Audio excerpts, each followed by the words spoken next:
Man. Yeah.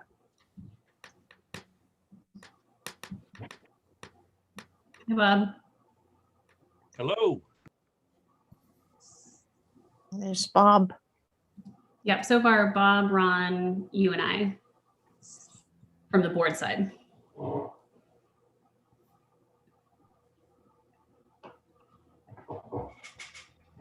Do we have public? Yes, let's see. So far, we have 14 attendees. Great, welcome.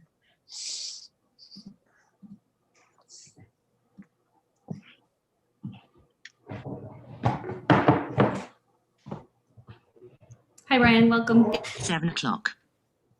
7 o'clock. Ron, we don't have any public comment this evening, so you got a night off from your timekeeper duties. Oh, what am I even here for? So many other things. Inez, hey Inez. Good to Give see it you. another. Do I see her? No, it's good to see her. Oh, We missed her visage last time. Thank you. Good to see you all.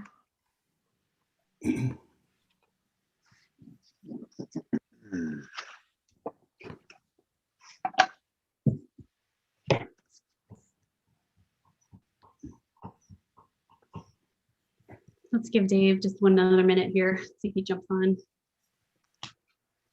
First, would anybody volunteer to lead us in the flag salute? I can. Thanks, Rebecca. You're getting very good at it. One thing I can do. You are good at it, I should say that. All right, well, let's go ahead and get started at 7:01. I'm going to call to order this meeting of the Newburgh School District Board of Directors. And Director Pyros has volunteered to lead us in the flag salute. Whenever you're ready. I pledge allegiance to the flag Flag. of the United States of America and to the republic for which it stands, one nation, under God, indivisible, with liberty and justice for all. Thank you. Okay, so our agenda tonight, we actually don't have any public comment this evening, which at this point feels really odd because we've had so much community engagement. So we Randy? don't. Oh Hey, gosh, have close Joe. announcement. Thank you. Yes. Thank you, Joe, please. Buenas noches. Hoy, como siempre, aquí en la mesa directiva tenemos traducción disponible, así que si pueden poner, apretar el botón que dice Spanish Available, ahí tenemos todo y una intérprete que está pronta para ayudarles. Gracias. Thank you. I'm gonna get it. I'm getting better every time. Glad you're here. Glad Okay, Greg's so here. let's super glad Grace here too. Okay, so review of our agenda. We don't have public comments, but we'll have board and superintendent comments. We'll move into our consent agenda, and we do have a donation to recognize this evening. And then we also have our classified proclamation.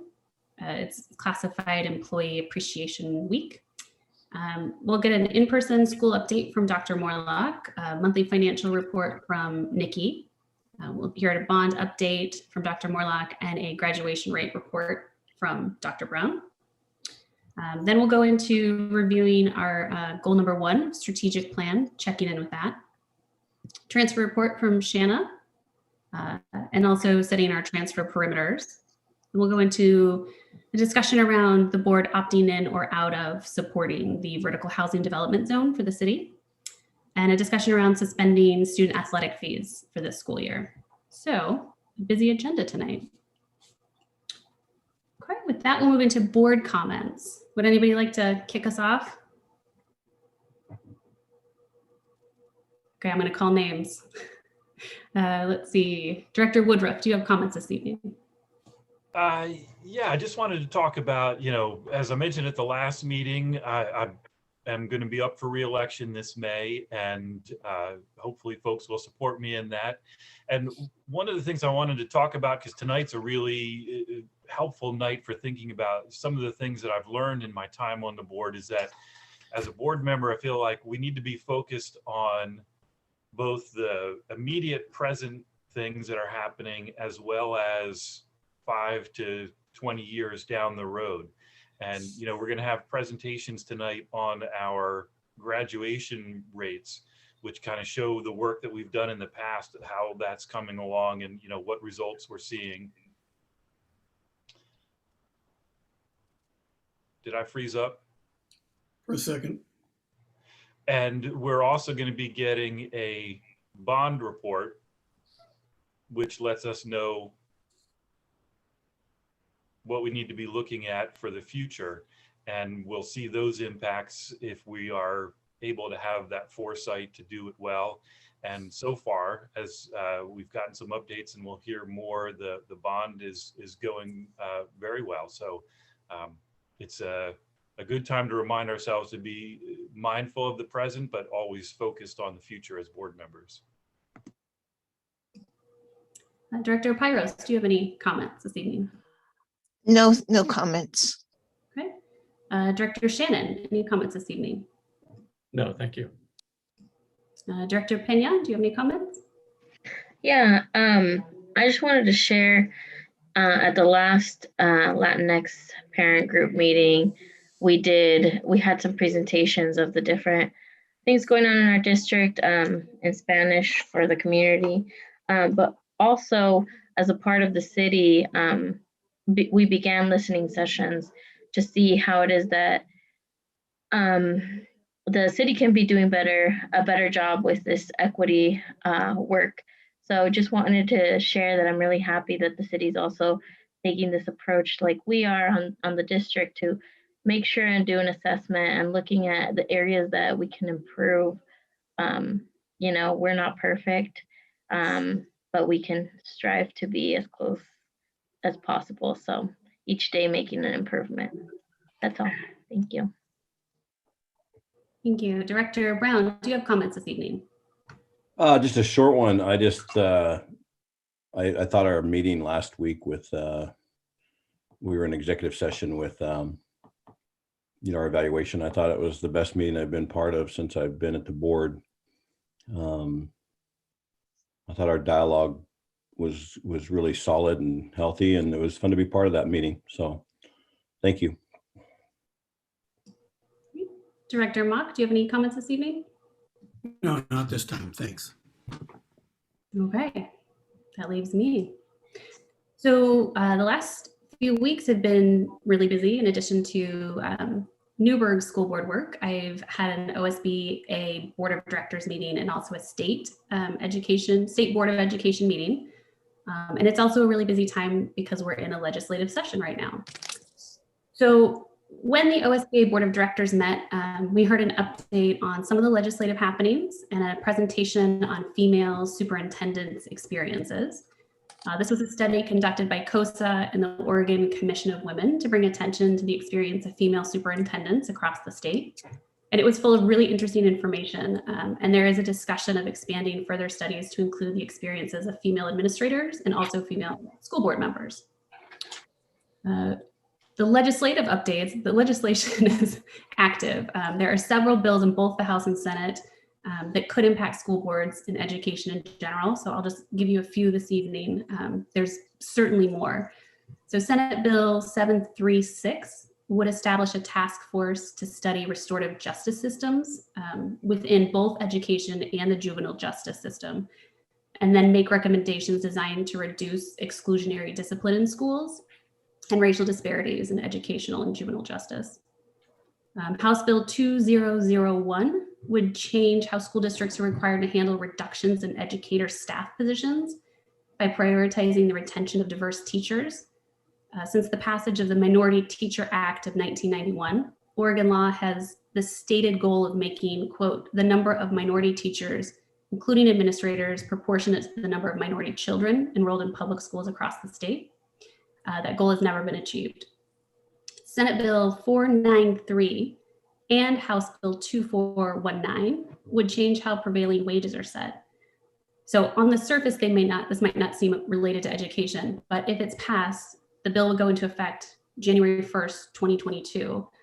And if one of the bills passes, a bid going out after January 2022 could require a rate a wage rate increase, which would be higher than what bond packages have projected. So I'm not sure how this would impact our bond work, but it's one I'm definitely keeping an eye on.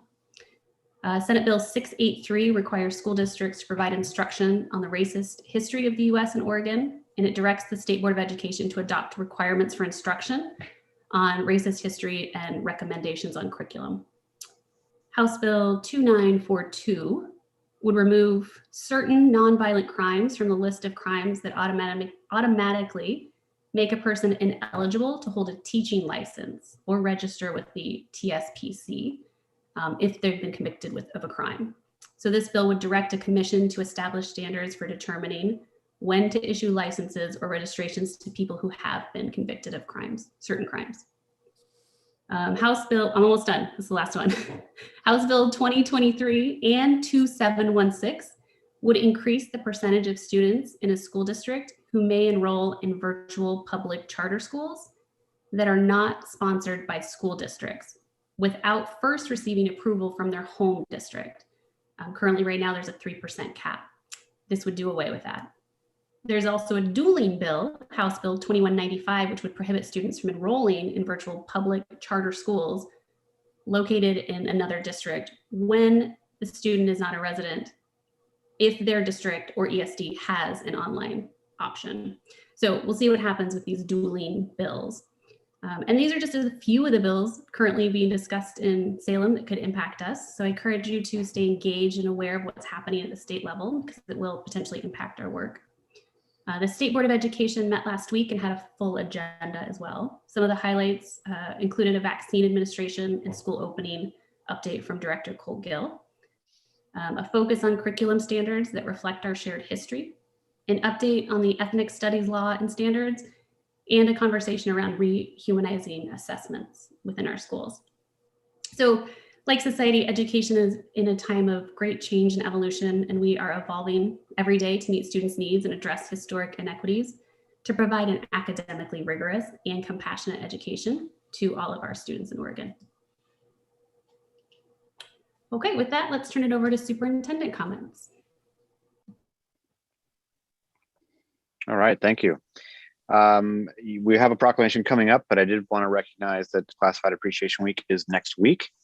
In my estimation, a week seems far too short for the amount of celebration we should be doing for our classified staff. As we have reported many times, they have done so many things and so many different things this year and last year. We've been in, kind of operating at this remote style since March of last year. So I just a huge shout out to all of our classified employees. We could not have done any of this. We still can't do regular school without them, but especially during this time that we have been apart, they have just filled in every possible way. I won't list them because I will forget one and then I'll be upset that I've missed somebody. So just know that for our classified association, they have just they've gone above and beyond every single day since the start of this pandemic, kind of jumped in and helped us operate this boat for nearly a full year. So just big shout out to them. Next week is their week. And as I said before, maybe 1 week is not quite enough. So thank you to our classified members. This is also our last meeting during Black History Month. And so February is that month. First one again occurred in 1970, and in 1976, President Gerald Ford urged Americans to honor the US bicentennial by also celebrating Black History Month. I thought I would get one from Wikipedia today. Bessie Coleman, who was born in 1892. For those of you who don't know who Bessie was, she was an early American civil aviator. She was the first African-American woman and first Native American to hold a pilot's license. She earned her pilot license from the FAI in France in June of 1921, and she was the first Black person to earn an international pilot's license. She was born to a family of sharecroppers in Texas. She worked in the cotton fields at a young age while also studying in a small segregated school. She attended one term of college at Langston University. Coleman also developed an early interest in flying, but African Americans, Native Americans, and women were not able to get flight training opportunities in the United States at that time. So she saved her pennies and obtained sponsorships to go to France to go to flight school. So she'd been after that, and you may know her as Queen Bess or Brave Bessie. She became a high-profile pilot in notoriously dangerous air shows in the U.S. She was actually trying to start a school for African-American flyers. Being a notoriously dangerous air pilot, she did actually die in a plane crash in 1926. But her pioneering role was an inspiration to early pilots and to the African-American and Native American communities. So Queen Bess, Queen of the Skies, an early pioneer for us to celebrate. And that's what I have for tonight. Thank you. Thank you for sharing that. All right, let's move into our consent agenda. We have a donation from the Louis March Memorial Fund for $3,000, which is going to reading support at Dundee Elementary. Thank you for that. And with that, I would entertain a motion.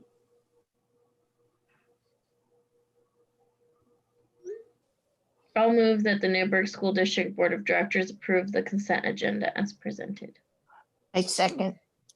Okay, the motion and a second. Is there discussion? Oh, okay, all those in favor, please raise your hand. And it passes unanimously. All right, thank you. Okay, next up we have our classified Employee Appreciation Week proclamation. I will go ahead and read that. Whereas the education of youth is essential to the future of our community, state, country, and world. And whereas classified employees are the backbone of our public education system. And whereas classified employees work directly with students, educators, parents, volunteers, business partners, and community members.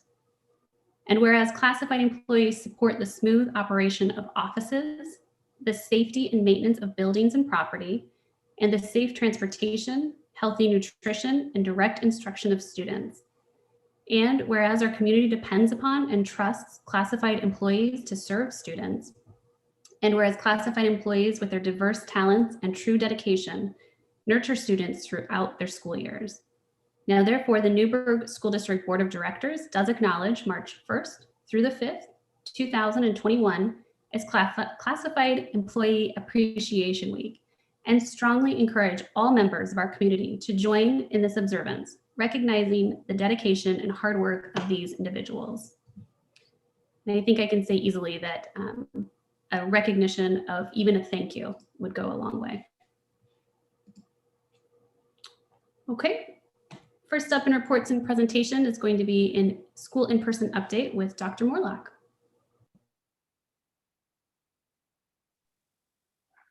All right, thank you.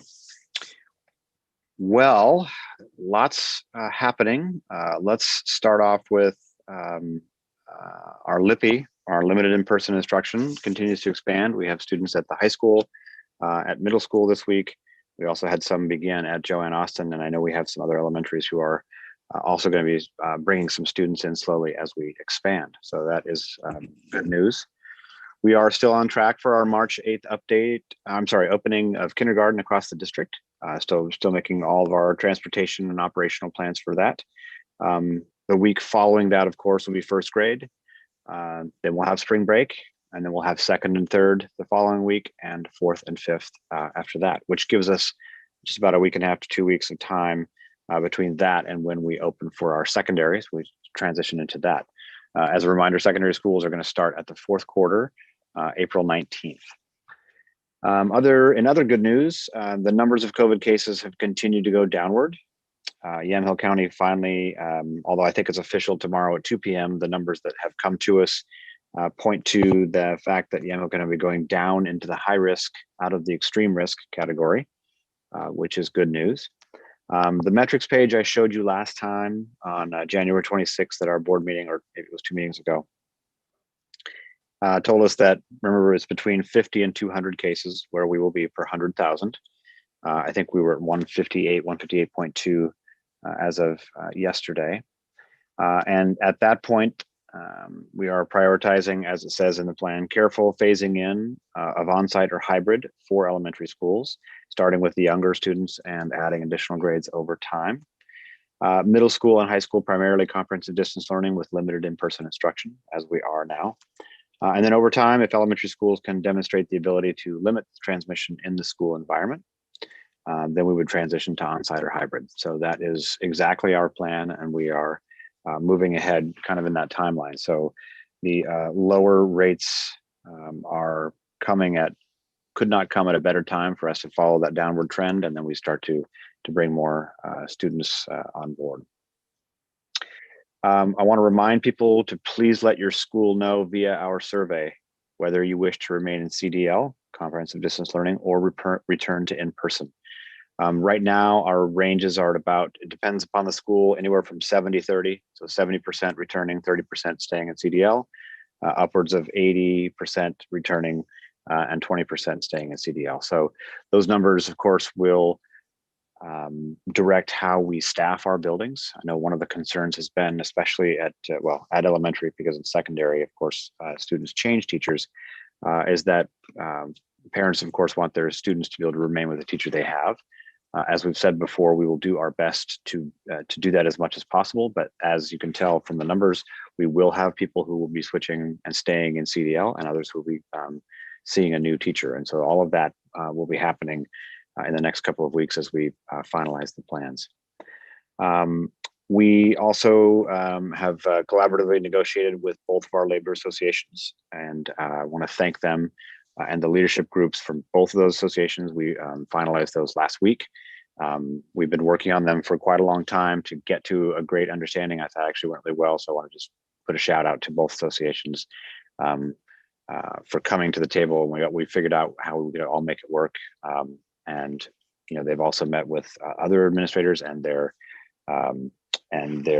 members, and I think we ended up in a really good place. And so, just again, shout out, huge thanks to both groups for their hard work on that, because this is a very challenging time, and they get as many or more questions than Greg gets when Greg sends out an email. So members always get a hold of their leadership folks, and I know they've been answering a lot of those. And then finally, we are continuing to open the sports as available.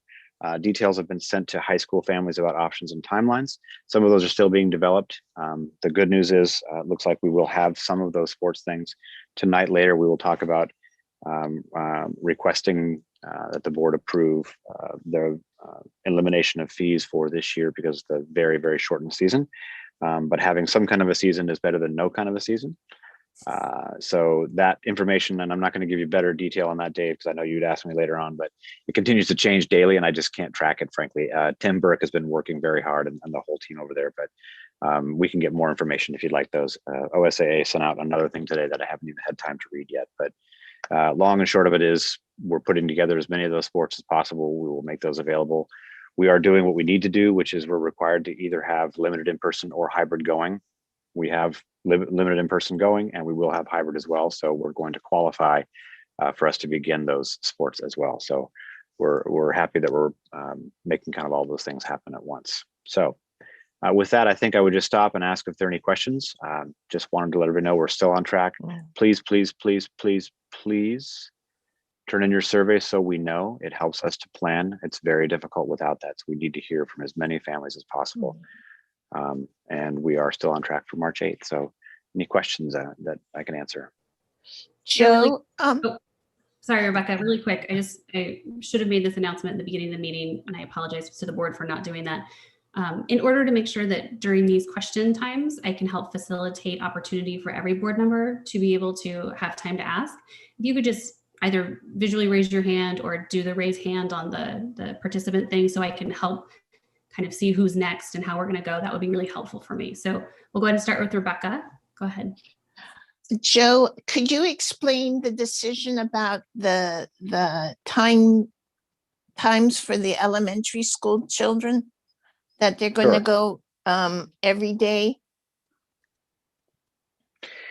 Yes, actually, a very good question. I should have included that in the report. So as we put together our schedules and we had multiple conversations with groups to talk about what that would look like, we decided based upon their age that a day from 8 to 1 every other day might be very challenging, especially for our youngest learners. So as we think about 6-year-olds in a mask for 5 hours and seeing their teacher every other day, we felt that it was going to be better for them to have daily contact for shorter amounts of time. So they'll get to see the children 4 days a week, either in the morning or in the afternoon. It also allows us to do some additional support work and keep all of our elementary school students together. So we even talked about, could we split doing every day for some of the elementary and every other day for the older elementary. That was just far too complex to be able to put all together. So they felt truly that seeing their students every day, the 4 days a week, Monday through Thursday, was going to be a better option. For secondary schools, they are on an A/B schedule. So they'll come every other day and theirs will be from 8 to 1. So our students for elementary would be approximately 2 hours and 15 minutes that they'll be at school in the morning and in the afternoon, with a break in between that allows us to do the proper cleaning in classrooms, in bathrooms, and hallways and things like that. It allows for our staff, of course, to eat lunch because they will be hungry. It'll be a long day. There's also some planning time built in at the beginning of school, a little bit at the middle, and some at the end, very little at the end because the day goes fairly completely. We also had to organize that around secondary bus scheduling. So we have to get all the buses to and from to make sure we get kids to school. And so we were able to fit in 2 shorter sessions, but students actually get across the week, they get more time. So it ended up being the right move for us, I think, and a right move for students to be able to see their teacher more often. You know, if we think back a little bit, the kindergarten students we do have never been in school, in a school. Right. And our first graders, they were in it for a little while last year, and then they were done in March. And so it's probably a lifetime at that age as well. So, you know, we have a lot of work to do to just get trained back into what school is like and in person. And then it's going to be different for those people who have been in school. Right. So we'll be standing, you know, in different kinds of spaces and learning how to enter and exit and, you know, going through a screening process and all those things as we do those. So that was a huge part of the decision making, Rebecca. Thank you for asking that question. I should have put that in the initial layout of the report today. Thank you, Joe. Any other questions from the board? Okay, go ahead, Ron. I think you've probably explained this before, but it might be good just to remind us what the teachers will be doing with their time on Friday. Sure. So similarly to as they do now, we have to remember we're not going to be actually connecting with every student every day, even the students who are on those schedules. And so we have professional development happening those days. We have all of the other professional duties, picking up or catching up with families that we're not seeing. We're not sure, you know, again, how much of that time students will make it or not make it. So we've spent a lot of effort on those Fridays connecting with families, making sure that we're getting things to them when they don't arrive. So they're going to be doing the same thing they've been doing during these Fridays now. Also, we'll have somewhere between 20 to 30% of our teachers doing CDL still. So they'll continue to work as they have with those Fridays in CDL. So they'll continue on the way we've been doing them so far. Okay. Any other questions? As always, if they come up or come to mind, please reach out to Joe to get clarification. All right. Thank you. Welcome. All right. Next up, we have Nikki to give us our monthly financials whenever you're ready. Okay. Looking at our end of January numbers, our ending fund balance is still looking pretty consistent. As we bring on transportation limited in person, we'll start seeing some more costs coming in there, but that's okay, as we have kind of, I've encumbered some costs there, so we were expecting that.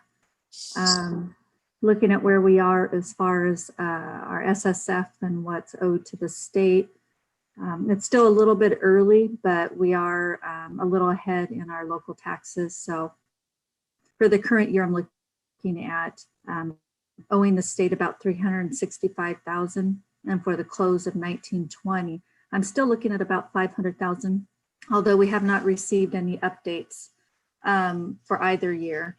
There's another revenue estimate coming out next week, and I expect, we'll have a lot more information as once we get that. As they always also receive One second. Sorry, there's water in the background. Anyway, they also receive student counts for SPED, student counts for other different weightings, and so we'll have a lot more accurate estimate at that point.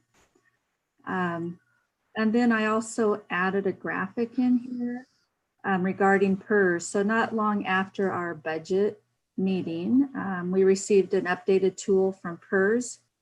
And so the third sheet in my report gives an estimate of what our rates are estimated to be over the next, many bienniums. What it shows is kind of a more consistent rate. Eventually it starts going down a little bit. But you just have to keep in mind that all of these are just based on a 7.2% assumed rate, and payroll cost increasing at I believe it's 3.5%. So these are all just estimated percentages that is applied against this. So if our earnings come in higher or lower, that'll impact all of these numbers, but it kind of gives you an idea of that we'll start to see some consistency. PERS is still very expensive, but hopefully we won't have that erratic rate increase and decrease over time. So I thought that was good timing because that email came in right after the budget committee meeting the other night. But other than that, everything is pretty consistent and what is expected. Do you have any questions?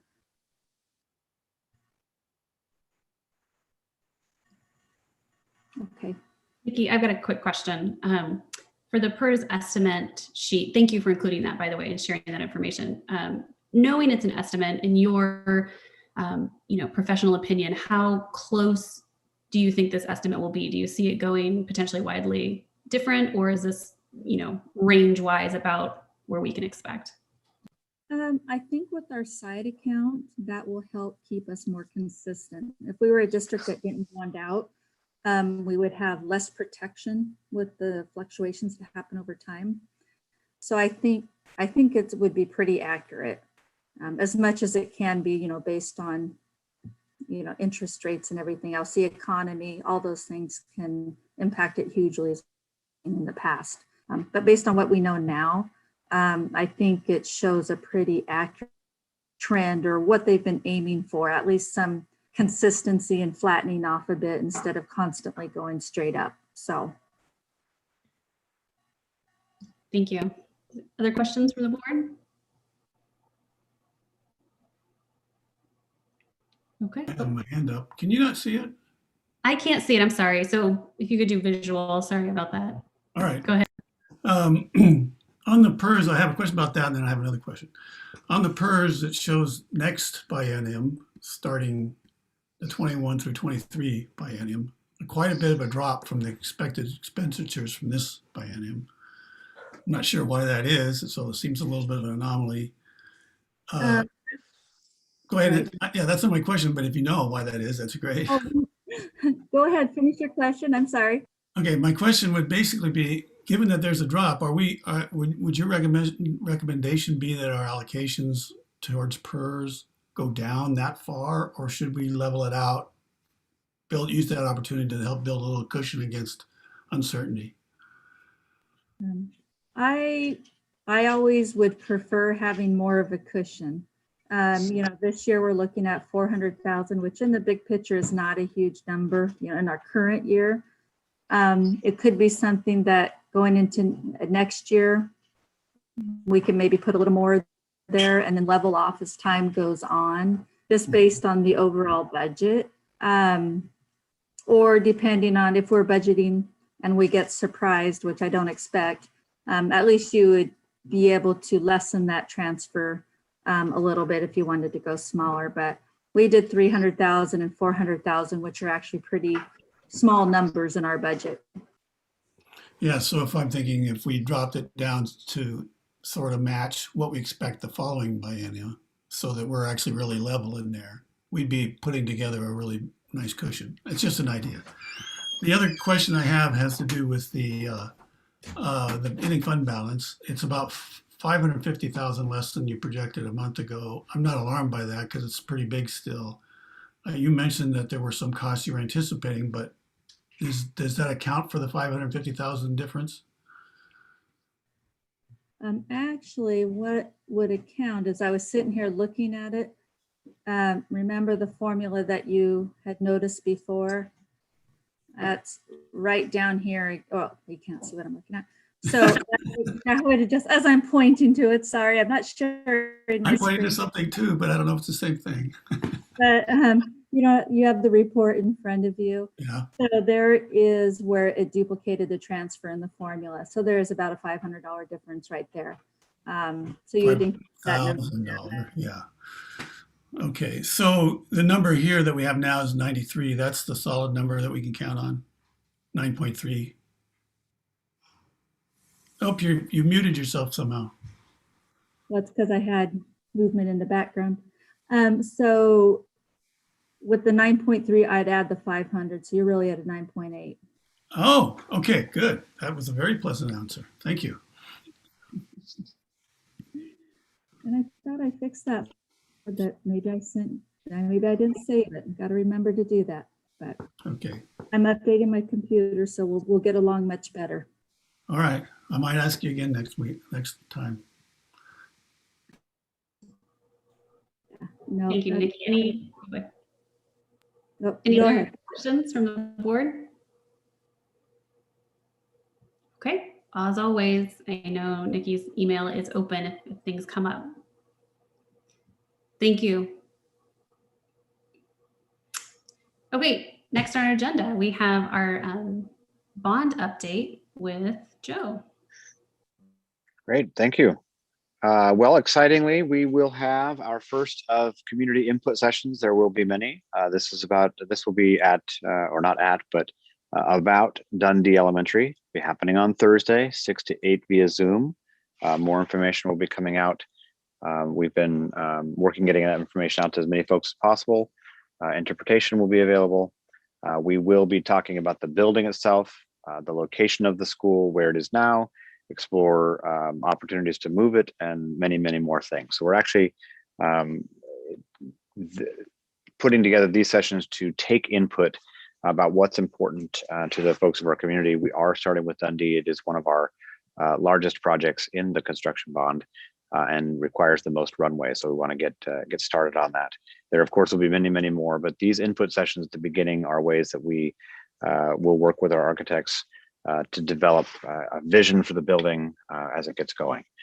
It's a pretty complicated and long process, and we start this by really getting input from the community. So we hope that you will join us again this Thursday night from 6 to 8 via Zoom.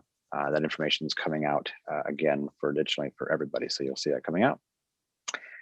We, of course, meet with our bond management team every week. That should continue for the next few years. So I've got something on my calendar every one of those days from now until about 2024, 2025. So those have been great, getting a lot. We've got several hours of work each one of those meetings, getting our things organized and being ready for the next major milestones.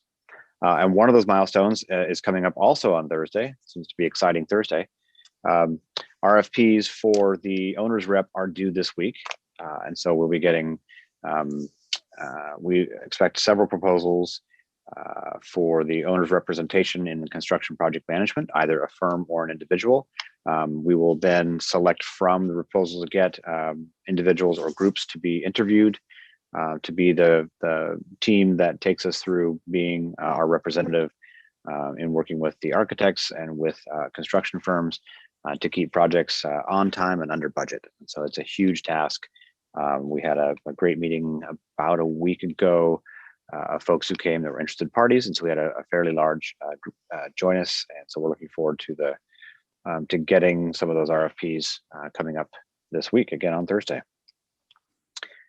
And then finally, it was last Thursday. So again, Thursday seemed to be the day. Last Thursday, we had our bond sale, and we are still, of course, finalizing the numbers and the sale itself. The sale will close fully on March 4th. So like when you buy a house, you make the deal, but then, a couple of weeks later, then you go to the title company and sign 74,000 documents with your initials before your hand falls off. So it's a very similar process, although it's going to be electronic. But that after the March 4th final closing, I'll give a more detailed report to the board and the community, just to let you know that even in this softer market, because the market is a bit scared about interest rates going up in the next little short term and even longer term, we were very successful in our sale. We feel great about the results. I want to thank the folks at Piper Sandler. Sometimes I call her Carol Sanders. Her name is actually Carol Samuels, so I want to correct that for the record. She and Alex Bowers have been the folks who've come to work with the district multiple times, and so they and their firm and team of sales folks were successful in selling the bond options. There are many of them, and we're just feeling very good about how that turned out, and we'll continue to move forward. So. We were also able, of course, to keep our number at $1.52 like we had told voters we would. And so that all came in just as though we had planned it, which we had. So it was great to see those results turn out at the end. I'm going to pause there to see if there are other questions. Again, community input session, please join us. There will be lots coming up for many of the projects and continued movement on getting all of the folks in place necessary to make these next big projects happen. So I will pause and see if there are questions about that. Go ahead, Rebecca. Has there been any movement on the bond oversight committee? We have not started that process yet. So we'll get together this owner's rep is actually then the next step in getting some of those to begin. We don't really have anything for the bond oversight committee to review yet, but that will all be in play as we start to actually work on some projects. So they have not started. We have not started the selection process or even the interest for that yet, but that will be coming up. Yep. Good question. Yep. Go ahead, Dave. Yeah, Joe, is there any luck on finding out what's going on across the street there with Salem Park and Rec in Dundee from the current school? As far as the property they have there? Yeah. They did a presentation, I want to say it was in December, and they're trying to do some kind of a community center. It's a fairly small house, though. They were trying to do something of that nature. And they have sort of a master plan. I don't know if that master plan is on hold currently. I do know that they presented that, and I think it was actually in one of their social media accounts that I watched, that they have a plan to make it some of a park space and a small recreation. It's nowhere near the size of the piece of property that we own, where we have the fields and things across the street, but I think there is some connectivity to that. So I know it's on their social media page. I'm not sure where they are, if they've paused or not paused, because I know they were doing some work to prepare the site. But that's as far as I know for right now. Okay, thank you. Yep, you're welcome. I was at that session, by Zoom. There's a pavilion there for picnics in the plan. The barn, I think, is being hoped to be kept so they could do, I don't know, barn-related things in the barn. I don't think it was very specific. Up on top, up the hill a little ways towards the top. There'll be trails and places like that, but there's a sort of some kind of a play area or recreation area. I'm not sure if they have in mind what they're going to do. They're thinking about a water feature possibly over there. There's not going to be, except for the covered picnic area, covered area. There's not going to be like a big facility. They're not going to build a big closed building in the current plan. They are trying to use the house for I don't know, cooking classes or something like that. I can't remember. There's a garden involved, which will have blueberries, which I thought would bring all the deer out. So I don't know if the humans will get any or not. But there's a lot of interesting things, and particularly the idea of some kind of a water play area was very attractive to the people at the meeting I was at. So, but I don't think it's in competition with us as much as we might have thought. Hey, Ron, what's a barn related thing? I don't remember. They had something, but I don't remember what they said. I don't have any notes. I'm doing it from memory. So we just be cautious there, not say, because I don't remember. Maybe they're keeping the deer there who are going to come eat the blueberries, but I've heard tell that if you use eggshells, that will keep them away from, and they crunch around the outside. So Fascinating, however, not related to our bond. So I'm going to bring it back. It was related to the bond. Thank you, Ron, for sharing that. Are there any other questions for Joe regarding the bond or any other updates? No? All right. Thank you. It's exciting to watch this work progressing, and I'm excited for our next update. It is. It is very exciting. Okay, next we have, we're slated for a break, but we're about 56 minutes ahead of schedule. Is everyone comfortable with continuing? Great. All right. Okay, well then, I'm sorry. No, I forgot the graduation report. How could I forget? I'm sorry, Derek. Are you prepared? We are early, but are you ready? We're okay, ready. Great. Take it away. Okay, let me share my screen here.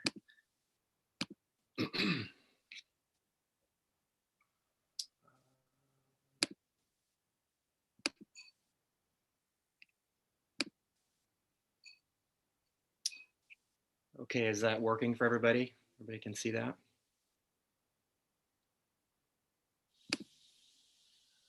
There we go. Okay, thanks for the time tonight, everybody. My name is Derek Brown. I'm the Director of Teaching and Learning here at the Newburgh School District, and going to give you an update on graduation numbers tonight. Oops. Oh. There we go. So just a few of the things that we'll go over, talk a little bit about how we define the adjusted cohort rate, which is how Oregon measures graduation. I'll show you some information about where the state is relative to trends over the last few years, and then we'll look at our trends over the last few years as well. And then we'll shift gears a little bit and talk about freshmen on track, as continues to be a very meaningful metric as we're thinking about students who are transitioning into high school and what the next 4 years looks like to them relative to graduation, and then a few takeaways. So the adjusted cohort rate means that we take a look at the group of students when they enter the 9th grade. And then as that group of students moves through high school, we adjust the denominator to account for students that are either moving into our district or who might be moving out of our district. So each year, the denominator in that calculation is changing. And then the numerator, so the top part of that number includes students who receive a regular or a modified diploma, which both of those together are just simply referred to as standard diplomas.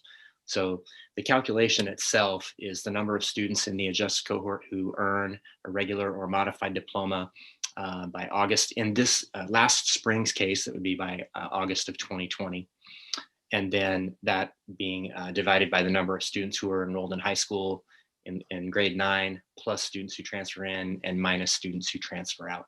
Oregon's been using the adjusted cohort rate, which is approved by the federal government, for probably about a decade now, maybe even 11 or 12 years. So this is the way that we typically take a look at this. We also have 4-year and 5-year cohort rates. So from a school accountability standpoint, school districts get credit for students who might take a little bit longer. Tonight, I'm only going to be talking about the 4-year rate. I apologize, the printer just went off in my office and I don't know why. I'll only be talking about the 4-year cohort rate tonight, but we do have 5-year numbers as well. And if you're interested in those, I can certainly provide that information to you. One note about last spring's graduates. As we all know, we had an early school closure and had shifted into distance learning. And as a result of that, the state made some adjustments to the requirements. Credit requirements remained intact last spring, although all grades shifted to pass or incomplete, as I'm sure you all remember those conversations. And then the essential skills graduation requirements were waived for last year's group. And we are waiting to find out right now if they will be waived also for this year's group of seniors. We're not sure yet. The State Board of Education is having that conversation at the moment.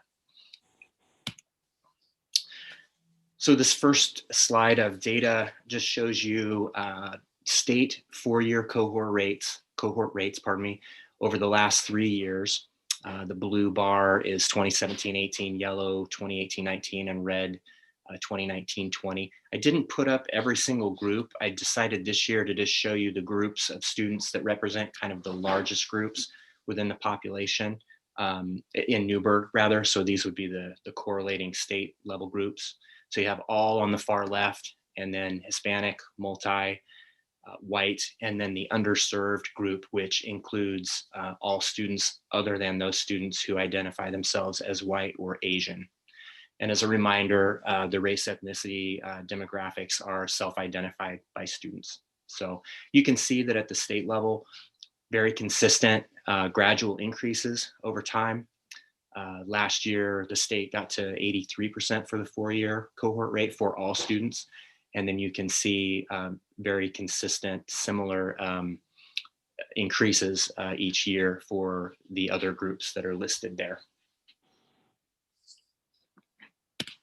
And then this next slide shows you again state level numbers for different what I call program enrollments. So we have all students again on the left, and then we have economically disadvantaged, which is our proxy for poverty, special education students, English learners, and then combined disadvantaged on the far right, which would include any one of these enrollments, as well as race and ethnicity students who identify other than white or Asian, or multi, I should say. That's also part of the combined disadvantaged group, or is excluded from.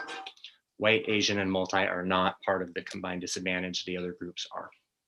So again, at the state level, we see fairly consistent increases over the last few years. And so that's good news for the state. This is Newburgh's numbers over the last 3 years, again, for the same groups of students. So you can see on the far left, we've been sitting in the mid 80s for a few years, 85% last year. Again, this is 4-year cohort rate. And then you can take a look at our other groups to see how we've been doing. And again, I think of quite a bit of consistency here. We certainly want to see the same gradual increases that we see at the state, and we do in some cases, and then in other cases we see a flatter line or maybe even a slight downturn. And then here are those numbers again for Newburgh's students that may be enrolled in some kind of program where they're receiving unique services. So again, you can kind of take a look at where we are. Fairly consistent, some spaces where we're improving at a good clip, and then other places where we're flat or maybe losing a little ground, and so we'll have to pay attention to those things. Before I move on to talk about the freshman on track metric and how that connects with our graduation rate, let me pause for a moment and just see if anybody has any questions about our 4-year cohort rates or state 4-year cohort rates. Go ahead, Ron. Well, thank you. The thing that stands out to me as maybe a meaningful trend that's not very good is the EL rate going down twice in a row, which also probably reflects in the economic disadvantage rate too, since they overlap, I would assume. Is that correct? There's definitely some degree of overlap there, and I didn't run the numbers to see how many students would have more than one of those. I know we've done that in the past, but I would say there certainly is some overlap. I guess my main question about this is how many students are in the EL category? What percentage? I don't have that number right in front of me. And the English learner category also, as students move through our system, of course, there are fewer and fewer. So by the time they get into high school, we're not talking about a particularly large group.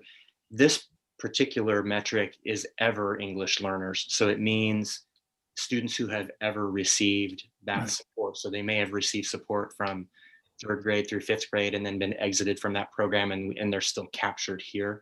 So, and that's a little different than how some of the other metrics are defined. We do it that way because that's the way the state captures them and reports out on graduation. So we're trying to be consistent with how the state has the public conversation.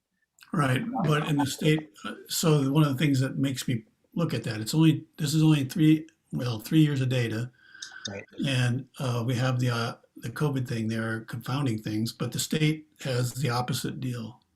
We were ahead of them, state, and now we're at the same.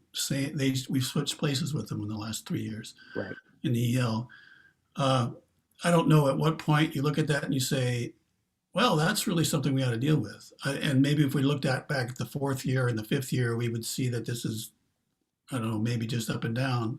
But does that trend over 3 data points, does that recommend to use some kind of action, or what would you do with that data? Yeah, it absolutely does. And I'll get to it in a couple of slides, some feedback from some of our principals about things that they're doing to help support students as we're going through these kinds of moments and noticing trends in our data like this.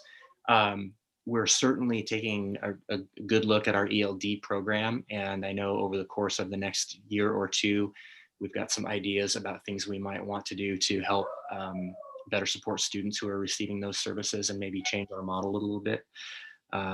So I think the answer to your question is, yeah, we definitely need to be working on that. And 3 years of data is enough data to know that we need to pay attention in that particular area, among others. Thank you. Brandy, I can't see everybody the way I've got my screen set up, so That's okay. I can call people. Rebecca, do you have a question? I went over the chart today. Thank you for providing it for me. I was struck by the special education, the low numbers in that. Is that because of their need, and that they don't qualify for a modified diploma, but they do qualify for other diplomas?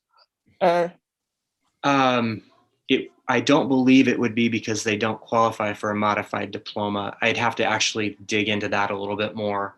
My gut tells me that's probably not the reason. Again, I think we've been doing a lot of work across the board, and particularly at the secondary level, working on our SPED service model and trying to make adjustments there so that students are receiving all the supports they need. In order to receive a modified diploma, that has to have been identified by a student's 10th grade year at the latest, unless there's a special medical reason that might occur after the 10th grade. But the state law on that is students have to have that in their plan, agreed upon by the family and by the school by the time they're in 10th grade, in order to be on a path for a modified diploma. So Rebecca, I'd have to look at our numbers to find out how many of our students might have been receiving those. And the other piece of information that I could grab for you that might help give us a bit more of a complete picture for students that are receiving modified diplomas and for students that are in receiving additional services would be the 5th year rate. Because what we might see, and I just don't have it at my fingertips right now, but we might see in the 5th year rate that the SPED group has a significant uptick in their 5-year cohort rate, meaning they just needed a little bit more time depending on what their IQ looks like or any other number of factors. So I will pull that information for you later this week and forward so that you can take a look at that. Okay, so is it a number that we can look at of an improving? I believe so. I do. Yeah. Both the 4-year and the 5-year rates, I think, are places that we can spend time for special education students, EL students, and any of our kids. I think we can absolutely improve those numbers. Okay, good. Thank you. Dave, did you have a question? Yeah, I did. There, I think it was like one slide back or 2 back. There you go. Maybe the next one back, I guess. What can you explain again the 5 categories again to me? Right. So these groups, these are the race and ethnicity breakdowns, which are identified by students. So on the far left, we have basically the all students category. This is for the state, not for Newberg. And then we have the Hispanic category. Multi means that a student might have identified more than one category when they or their family are filling out the form. So then the federal government made some adjustments to this 5 or 6 years ago. So these categories are really defined at the federal level and then given to states. White students, and then underserved is in race ethnicity.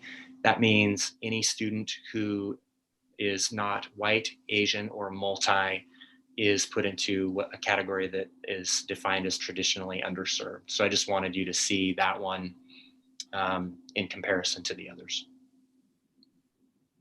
And I chose to show these groups at the state level because these groups represent the largest populations, if you will, in Newburgh. So I wanted to try to show the state groups mirroring Newburgh's largest groups. Okay, I appreciate that. I got another question, but I think I'll just email it to you. That'd be good. Okay. Thank you. Okay. Any other questions for Derek at this point? Okay, keep going. Okay.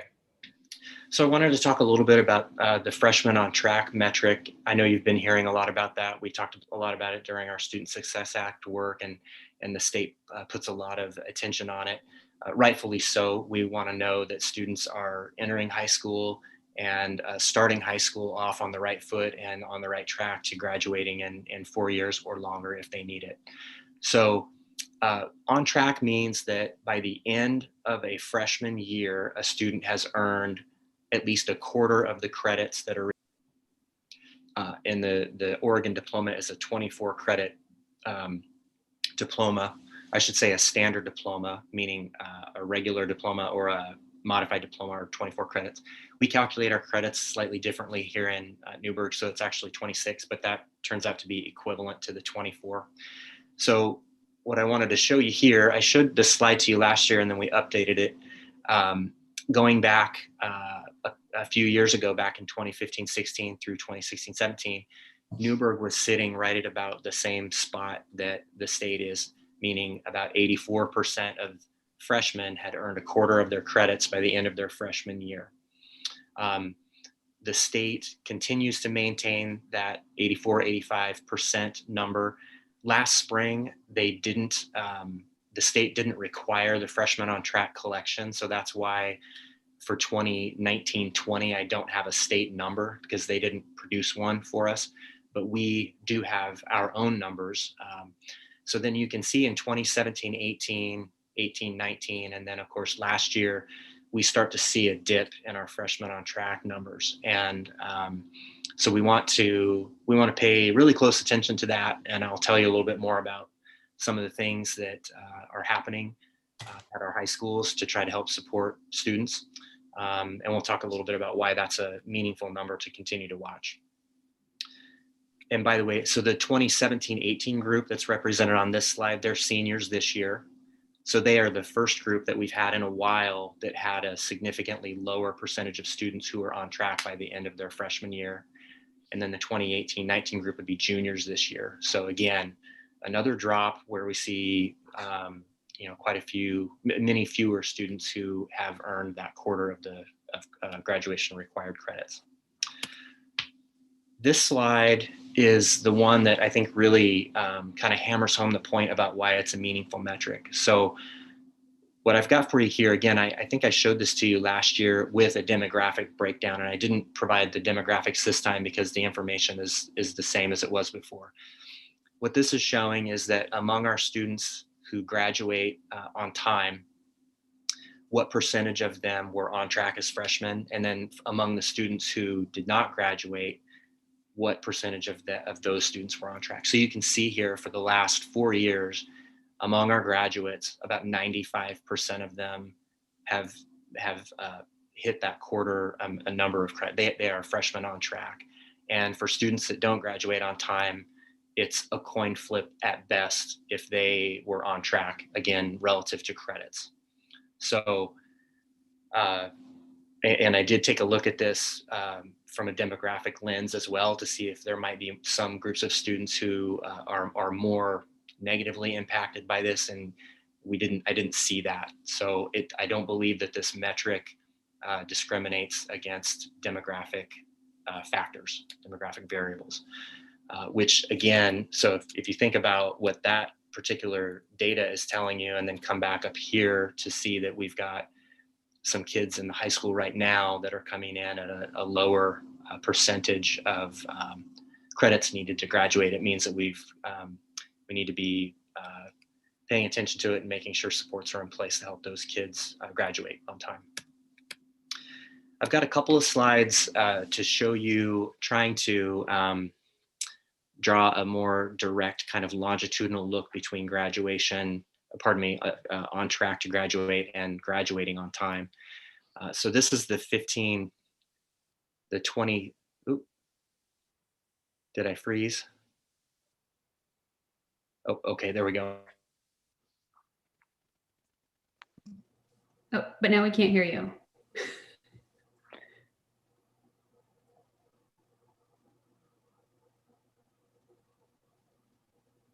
No.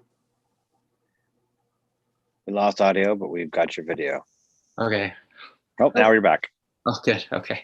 There you go. Closed as many tabs as I could per Dr. Neff's recommendation. For 2015-16, these kids would have been graduates not last spring, but the spring before. So just showing you across the board what percentage of that group of students was on track in the yellow bar, and then what percentage of that group, what was that group's four-year graduation rate.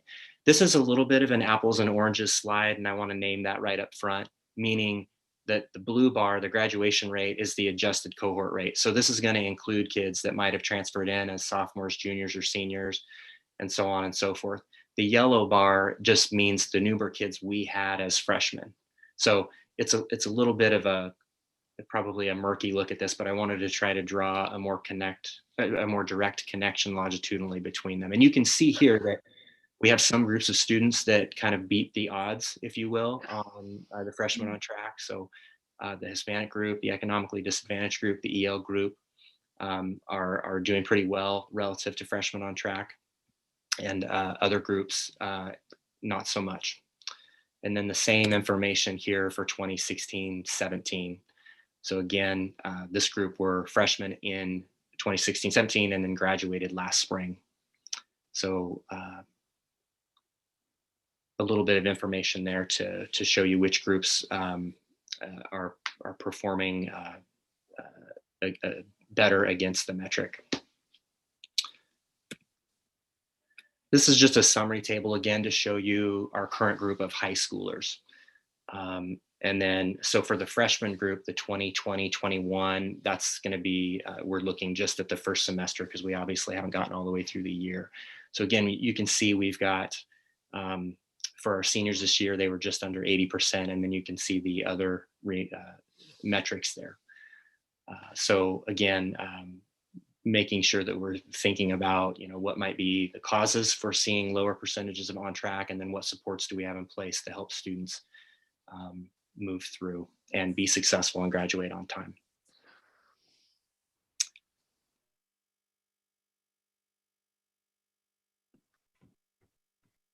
No, we lost your audio again. Your audio. Close some more tabs, maybe. But not this one. Mm-mm. How about now? Yes. Okay. Couple quick takeaways. Very consistent four-year cohort rates at the state level and mostly at the Newburgh, at our local level as well. Although you see a couple of groups where we've got numbers that are not going the right direction. The freshman on track number continues to be a significant metric. And so we continue to track that closely and allow that to inform our thinking about supports moving forward.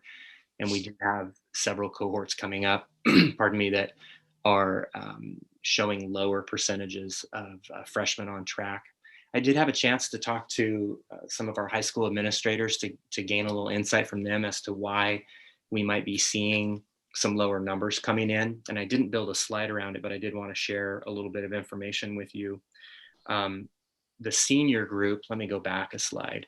The senior group, I was reminded that that is the first group of students that had gone from whatever the previous schedule was to the current 7-period schedule. And when that, and by the way, my comments here are not advocating for or against any particular kind of schedule. I just wanted to collect some feedback about why we might be seeing a trend line going the wrong way. And it was shared with me that the senior group is the first group that went back to the 7-year schedule. And when that decision was made, it essentially meant that students have fewer opportunities. So right now, under our current schedule, they have 28 credit opportunities to earn the 26. And I believe in the previous schedule, which I'm not sure if it was a modified block or a block or what it might have been, but there were more credit opportunities. So if a student, failed a class in their freshman year, they would have more opportunities to make that up and still hit the graduation mark on time. Versus now, there's just not a lot of wiggle room. And I'm sure there were lots of great debate and lots of pros and cons that were weighed by the board and others making that decision. So there's that piece. We have a number of programs that are in place. We have rescue teams and attendance teams and lots of different structures in place, both at Catalyst and at the comprehensive high school, to support students who it appears might be lagging relative to credits or otherwise.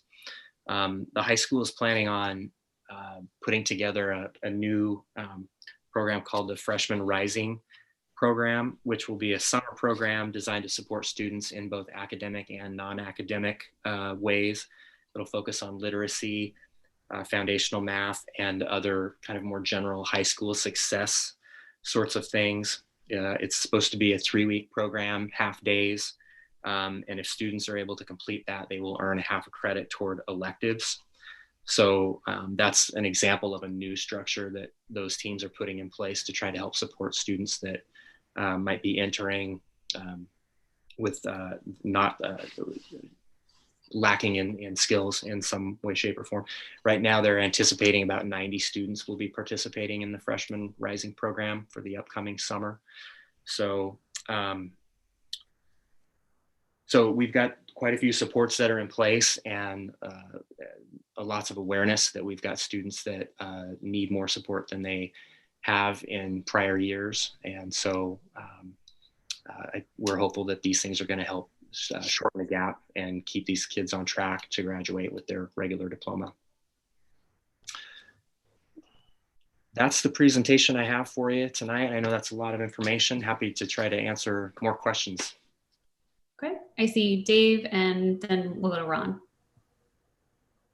Hey, Derek, no, thanks for all that. I know you probably don't have a data number on this, but to me, it's kind of important for what I saw through the years. Somehow, the difference between academic and effort, I think that goes across all of our different categories right there, that if we, I'm not sure how our admin's tracking that, but I mean, that's a real deal. Kids coming into the high school level, their effort level compared to their academic level. I mean, can they do the work, or are they just choosing not to do their homework and turn in assignments? Because I know through the last number of years I was there just talking to teachers through my coaching role, most of the time it was effort. It wasn't that the teachers weren't providing their right instruction. The kids just weren't getting the work done. So that kind of, a lot of kids just weren't turning in work, weren't turning in assignments. So is that something you can speak of or speak to, or? You know, we talk a lot about how we want to make sure kids are well equipped academically and non-academically. So I don't know that any of our administrators, at least in my most recent conversations with them, have pinpointed, you know, lack of effort as being a reason per se that maybe students are not earning the credits they need in a timely manner. You know, all the work that we're trying to do around supporting instructional work, curriculum adoption, all of those things are designed to help us create a better system to support students and make sure that they don't have any knowledge and skill deficiencies as they are moving through our grades, particularly that transition from 8th to 9th. So I think those are all things that help us. I don't know that any of that answers the question that you might have about whether or not it's an effort issue.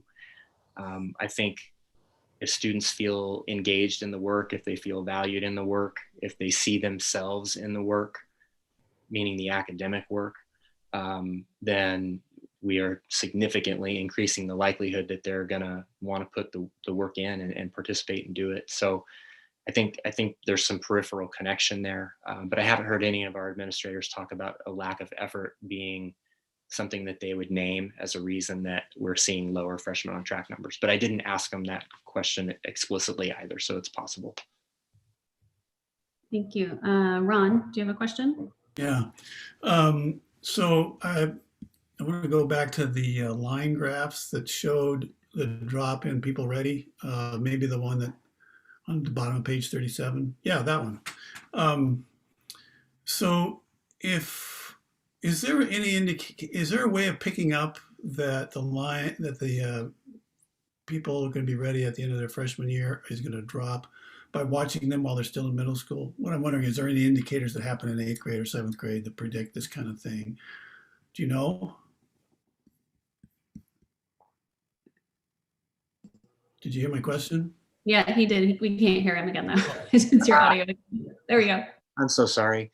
That's a really good question, ron. I don't know right off the top of my head. I haven't seen the state produce any research that points to specific things in middle school, but we could certainly look at that. I absolutely would want to look at the state test correlation. We could look at things like attendance. We could look at grades. All of those things I think might give us a little bit of a better picture of how students might, the correlation between those metrics and then the likelihood of being on track would be a worthwhile thing for us to study. Right. Otherwise, if we can't do that, or if it doesn't look, you check it and there doesn't seem to be anything going on in 7th and 8th grade, and then all of a sudden the 2017-18 cohort is doing worse than the 2016-17, that would put the causation at the high school solely. Or something happened in the summer. And also might point to how we get out of this slump we're in, because we're still in it. And I would guess, I mean, maybe I'm making too much of an inference here, that if people on the blue line are only 50% likely to graduate, whereas the people on the red line are 98% likely to graduate, that means that we're going to see trailing graduation rates starting next year. Is that a inference I should be making? I read it a little differently than that. This line would suggest that this year's seniors, that about 80% of them would have a 95% likelihood of graduating on time, and then the remaining 20% would be about a coin flip if the metric holds up.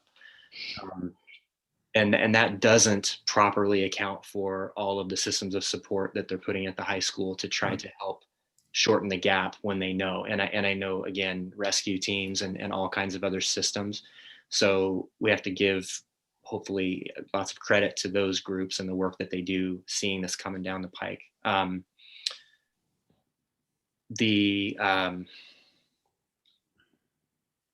I'll have to take a look at the state's numbers to see if they have any other metrics that they would suggest we look at to help understand how to support these students. There has been, I remember several years ago, we had a conversation about this when I was fairly new on the board, my second year, I think.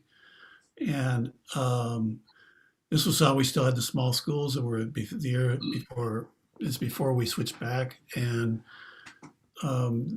I asked a question for one of the small school principals as to why our grade schools seem to be running above average for the state at that point, and our middle schools seem to be doing okay and kind of holding the gains but not gaining more, and then that we lost when we got the kids to high school, and then that's when we fell down to being average or even a little below.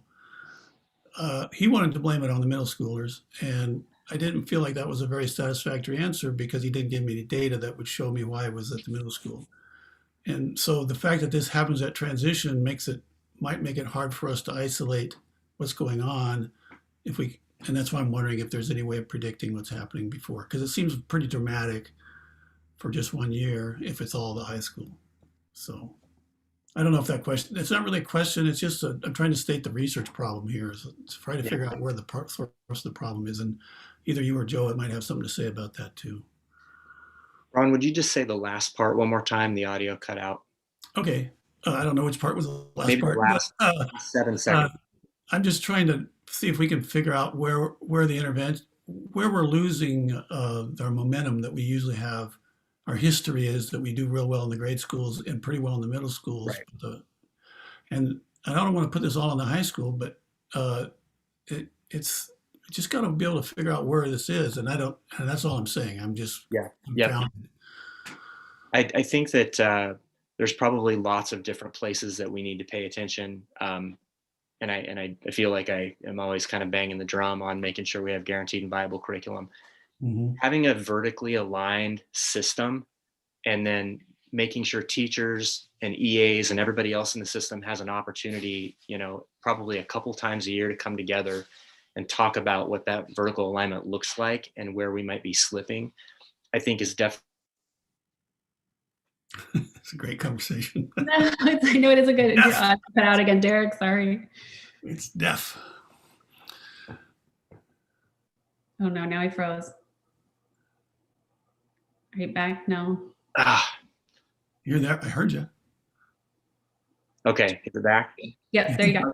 Yeah, I'm getting better at saying it shorter. Vertically aligned system, I think, is a really important part of it, as is all of the other work we're doing around social and emotional supports. Combination of academic and non-academic things. But it's been a while since we've exerted effort in that way, I think, in Newburgh. I think they've done it in the past and there's been a gap. So we've talked about the 5th to 6th drop off that we sometimes see, and we've pointed at reasons why we think that might be happening. And then the 8th to 9th drop off as well. So I think on the academic side of all those conversations, making sure that we have a really well articulated vertical system and we give teachers an opportunity to come together and work together multiple times each year helps us try to smooth those transitions. And so I think we will be benefited greatly. Students will be benefited by that work over the next few years. So if it is the weakness in our vertical connection, I didn't say it the right way, but you know what I'm trying to say, what you're saying. If that's the case, because that goes all the way back to grade schools, right? Yeah. And so we should be seeing us drifting towards these 79 and 72s rather than having be all sudden, because it kind of feels like it's all sudden on this chart, but this is not actually showing whether it's sudden or not, actually, when I think about it.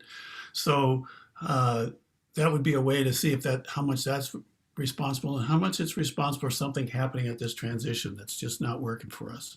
Right. And it's tricky because we don't have credits at the elementary, right? We have other things that we have to look at that we believe are going to be the reliable indicators. But I agree, we need a data system that's sensitive enough to capture that at the early grades, at upper elementary, and then across the transitions into secondary. Yeah, We'll do some work to start with our middle schools and see if we can find some factors that might correlate to. Yeah, I'd like to see us get on top of this because I don't want to see us lingering down here in the 70s. So, thanks. Are there other questions? Oh, go ahead, Brian. First, I want to point out 2017 was the year the board formally adopted equity as its policy. So that's interesting. Can you go to the 2015-2016 cohort real quick? This one? Yeah. Okay. So, we've been hearing so much about disparities between ethnic groups in our schools. Is it fair to say that there is not a disparity in graduation rates in our school? So the question is there not a disparity in our graduation rate? Yeah.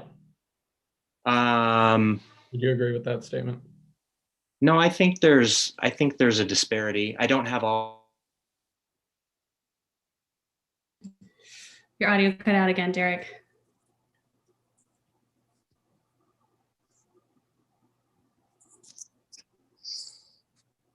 It'll come back. Just keep trying. No. Wait, try now. Now? Yes. Okay, sorry. I do think there's some disparities. I think we're seeing some improvement in some areas. So I think that there's a lot of good work going on to try to make sure we're going the right direction. I mean, when I look at our SPED students there, if you're a SPED student, you've got about 2/3 the chance that everybody else does. That, to me, that's a meaningful disparity. Yeah, I think there's work. Let me rephrase my question. Would you agree that the disparities that we see in graduation rates in our schools do not correlate to the ethnicity of the students? Because this does not look like a systemically racist school to me. Yeah, well, I don't think the graduation rate is necessarily trying to define whether or not a school is systemically racist. So I'm not. Cut out. It cut out again. That's okay. I'll yield the floor. Thank you. Do we have you back yet? No. No. Okay. Okay, there we go. There Yes. we- Any other questions? I'll just chime in to Okay. say we ordered Derek a new laptop today. Hopefully this is the last time that Derek's audio cuts out on him. Thank you for that. Didn't have any problems last time, and I took all of Luke's advice, so I'm sorry. It's okay. It's going to be money well spent. All right. Well, as always, if you have follow-up questions or want to have more conversation with Derek, please reach out. And thank you. And I will pull some additional data on 5-year and a few of the other things we talked about, and I'll send that to the board. Okay. Thank you. Okay, so we are still a little bit ahead of schedule, but I still think we should take a quick 5-minute break. So let's go ahead and meet back here at 8:30.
Yeah, that's a valid question. It should just be modified.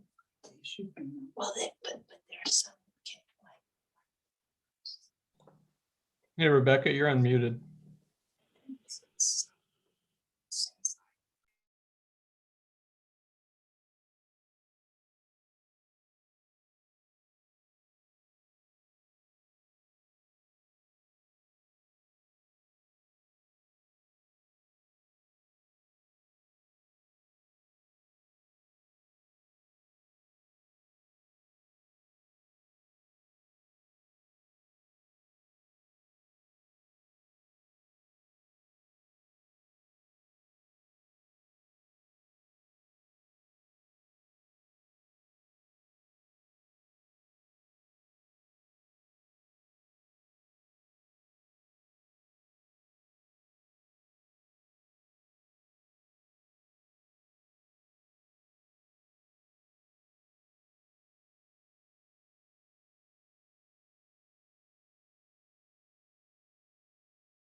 All right, we are back at 8:30, but we only have 4 board members. So I'm just going to talk for a second. So maybe it'll come out on people's speakers. There we go. There we go. People are popping on. Okay.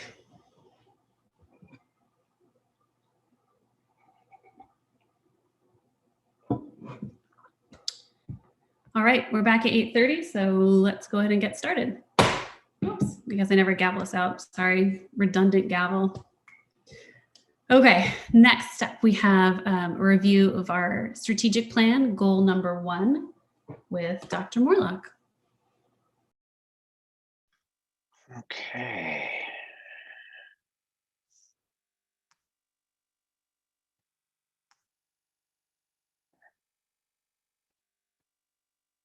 Sorry about that. We'll just get a screen going here.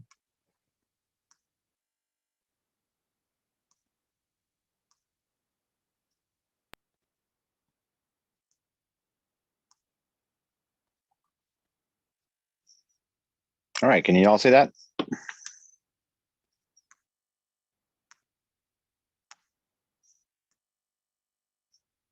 If you're nodding, I can't see you, so let me know. Yes. Okay, Yes, thank you. You're nodding into the universe that I can't see you. So, all right, thank you. So tonight is the beginning of us starting to go over our strategic plan. We thought we would go through an update. We know that the current strategic plan we have in place will expire at the end of this year. And so we wanted to give you an update about where we were and try not to do it all in one meeting because that would be relatively overwhelming. So we're going to go goal by goal to go through the strategic plan and talk about each one of them and give some examples of some things that have been happening along the way. So then when we get to reviewing the strategic plan later in the springtime, you will have had some more background information and an opportunity to kind of think through them before we get there. So again, we're going to be working just in the area of enriching the student experience and really just on the student achievement one. So we will go through each one of those over the course of the next couple of months so you're prepared and ready to go. So the goal we're going to talk about tonight is about supporting continuous improvement in student achievement to meet or exceed state standards. And the first one of those, and remember that the strategic plan is set up with an overarching goal, and then we have some major strategies and then ways that we actually do that. So developing K-12 STEAM, so science, technology, engineering, arts, and math. A focus on that, an increased CT exposure and opportunities, and emphasizing project-based learning and activities across the district. Fostering collaboration and alignment across schools to provide consistency for student learning experiences and better achievement. And then finally, providing regular opportunities for collaborative professional development in high-quality teaching practices aligned to academic content standards. So 3 fairly significant goals. We have been working with our admin team to bring to the fore some of the things that have been going on in each one of the schools. So I thought we would talk a little bit about elementary to begin with. We are in our 4th year of RTI, which is the response to intervention implementation. We have, although not currently, they are virtual, but we have gone to RTI conferences in the past during the time of this strategic plan. Our teams do meet weekly with specific grade levels to guide and support the work that we're engaged in. We are underway, and you heard at our last board meeting the process that we're engaged in with math adoption and other curricular areas for us to be able to have a guaranteed and viable curriculum that is vertically aligned, as we spoke earlier tonight about when we're talking about graduation. So some of this work has included training from district staff on some of our intervention tools, establishment of trimester assessment windows. We also have 100% and 20% RTI meetings to establish our intervention groups. And so teachers meet together in groups to discuss students who are in the most need of support. And then we try to get every one of those students the different differential or the other kinds of interventions that they need in order to be successful. We have weekly attendance meetings during the CDL to support students. We're addressing barriers, offering resources to families, reaching out all the time. Ron, you asked earlier tonight about what was happening on Fridays. Many of those things are some of the activities that do happen on Fridays. We did partner with George Fox University to include some coding classes. Weekly elementary, the PLC for our principals, they get together weekly to work on things. Specifically, we had some schools put their name on them, so I left their name in there as they were working on the document. So at Ewing Young, they have a formation of building level design teams for ELA, math, and STEAM. That are geared toward reviewing building data and creating, delivering PD for the whole school. At Crater, they worked to acquire some STEAM materials for classrooms. They provided some professional development. And during this move to CDL, they've done a huge amount of work with professional development, including the district. We actually gave out to all instructional staff this year the distance learning playbook at the beginning of the year. At Dundee, they talked about the purchase of engineering as elementary for kids in the classrooms, outdoor school for hands-on science, the cross-school PLCs for sharing high-quality practices. If you'll remember last spring, when we moved to a distance learning model at that time in March 13th was actually the last day we were in school. That was a Friday. It did snow partway through the day. We reorganized our teacher teams, so the PLCs went across the entire district. So teams from every school at each grade level were working together, which was a fairly incredible approach for us to take. And they've continued some of that work as well. Fourth grade, they're doing the salmon and trout, which has been pretty cool. I've been out to see, it was last year. It seems like a lifetime ago when I was in a classroom. Mrs. Snyder's class at Dundee, and the salmon eggs and seeing all that stuff happen. At our secondary level, we've had an expansion of our CTE classes for the past 3 years. You'll remember that we brought to the board expansion of classes for Woods, mobile app development, makerspace, audiovisual production, career exploration coming up, and then introduction to medical sciences. We've also done some high interest electives that support math and science content. The CTE Friday exploration with 60 community partners. If you'll remember last year, maybe it might have been the year before, I lost track of all time during COVID, but we had Google come out and run a whole process with us. And then this year, ADEC actually did that, and they did it virtually with us to problem solving kind of a whole day. So we really appreciate of course, all of our partners, but Google and ADEC really did a couple of super cool projects with our kids over at Catalyst. Senior Career Center mentorships, of course, with the job fair on Fridays. One of the things and one of the questions that came up earlier, and we were talking about the transitions between grade levels, especially specifically between middle school and high school. One of the things that has been a huge benefit to this time that we have been not in school, we've had to become very collaborative with each other. So that would include of course, our elementary principals working together, but our secondary principals and assistant principals have been working very tightly. They understand the transition issues that we have between middle school and high school. They're trying to make sure also that that we have the right kind of supports in place.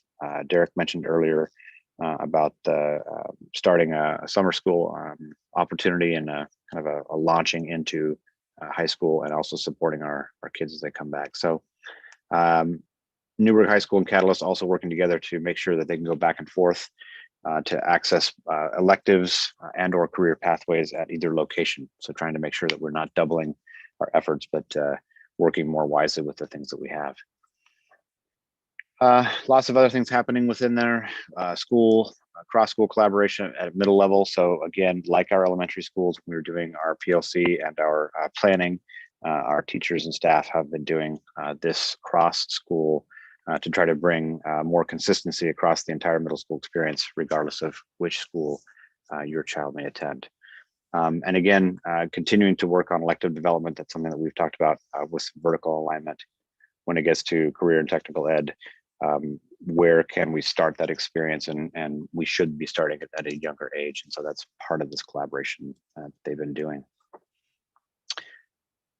I mentioned before, collaboration on CTE things and not competing. So specifically between the high school and Catalyst, making sure that we were able to use the best of both worlds in those. Our essential standards and ensuring alignment, we'll continue to work on that as we look at curriculum adoption. I know, Dave, you'd asked, you were very, had a lot of questions around curriculum adoption. And this is one of those parts of the process about identifying essential standards as a full learning team, depending upon your, your subject area specifically, or your grade level if you're at elementary. Putting together those essential standards, because then we are able to purchase curriculum that matches what we have identified for essential standards. And then our alignments can help us understand how students are achieving or how they are not achieving. Again, lots of things on collaboration. We have some targeted growth goals for both reading and math, focusing on rigor and relevance in the professional development. So let's talk about what high leverage, high capacity teaching practices will actually move our kids the furthest along. And we know that we have a lot of work to do, not just in recovering some time, but actually accelerating students to getting them up to and past grade level as they were before. And then finally, just developing some focused benchmark assessments across the schools to align some data sets. So lots of things happening across the district in goal 1. This last year, things have been a little bit different.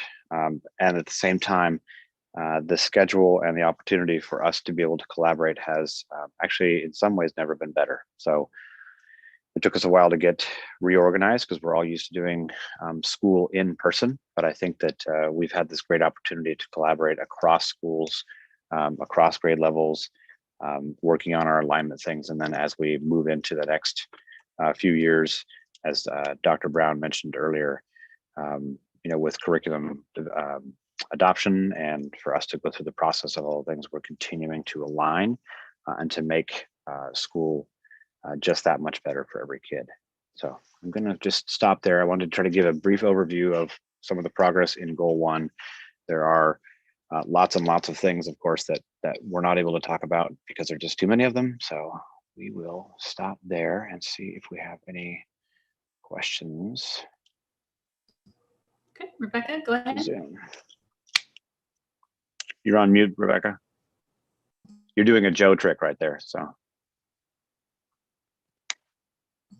hopefully it's not a Derek trick where it just surprises us.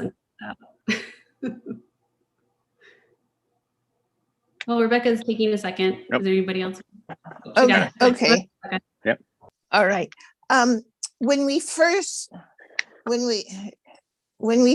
did the strategic goal planning, we were in a community, a group of about 80 people. Will we be doing this again, or will we be doing it more in the board level? Mm-hmm.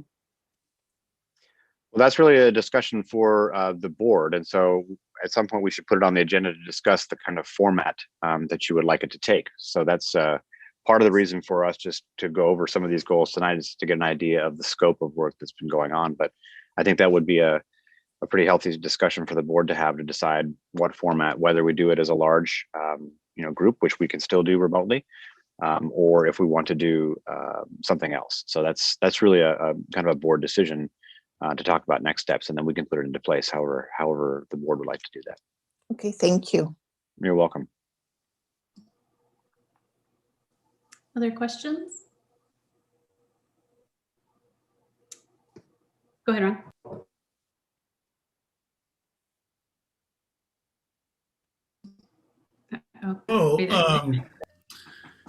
I'm really impressed with the different kinds of work that's being done. You've done a pretty good job, I think, of giving us a summary of that stuff. And, I really appreciate the effort and creativity and stuff going into that.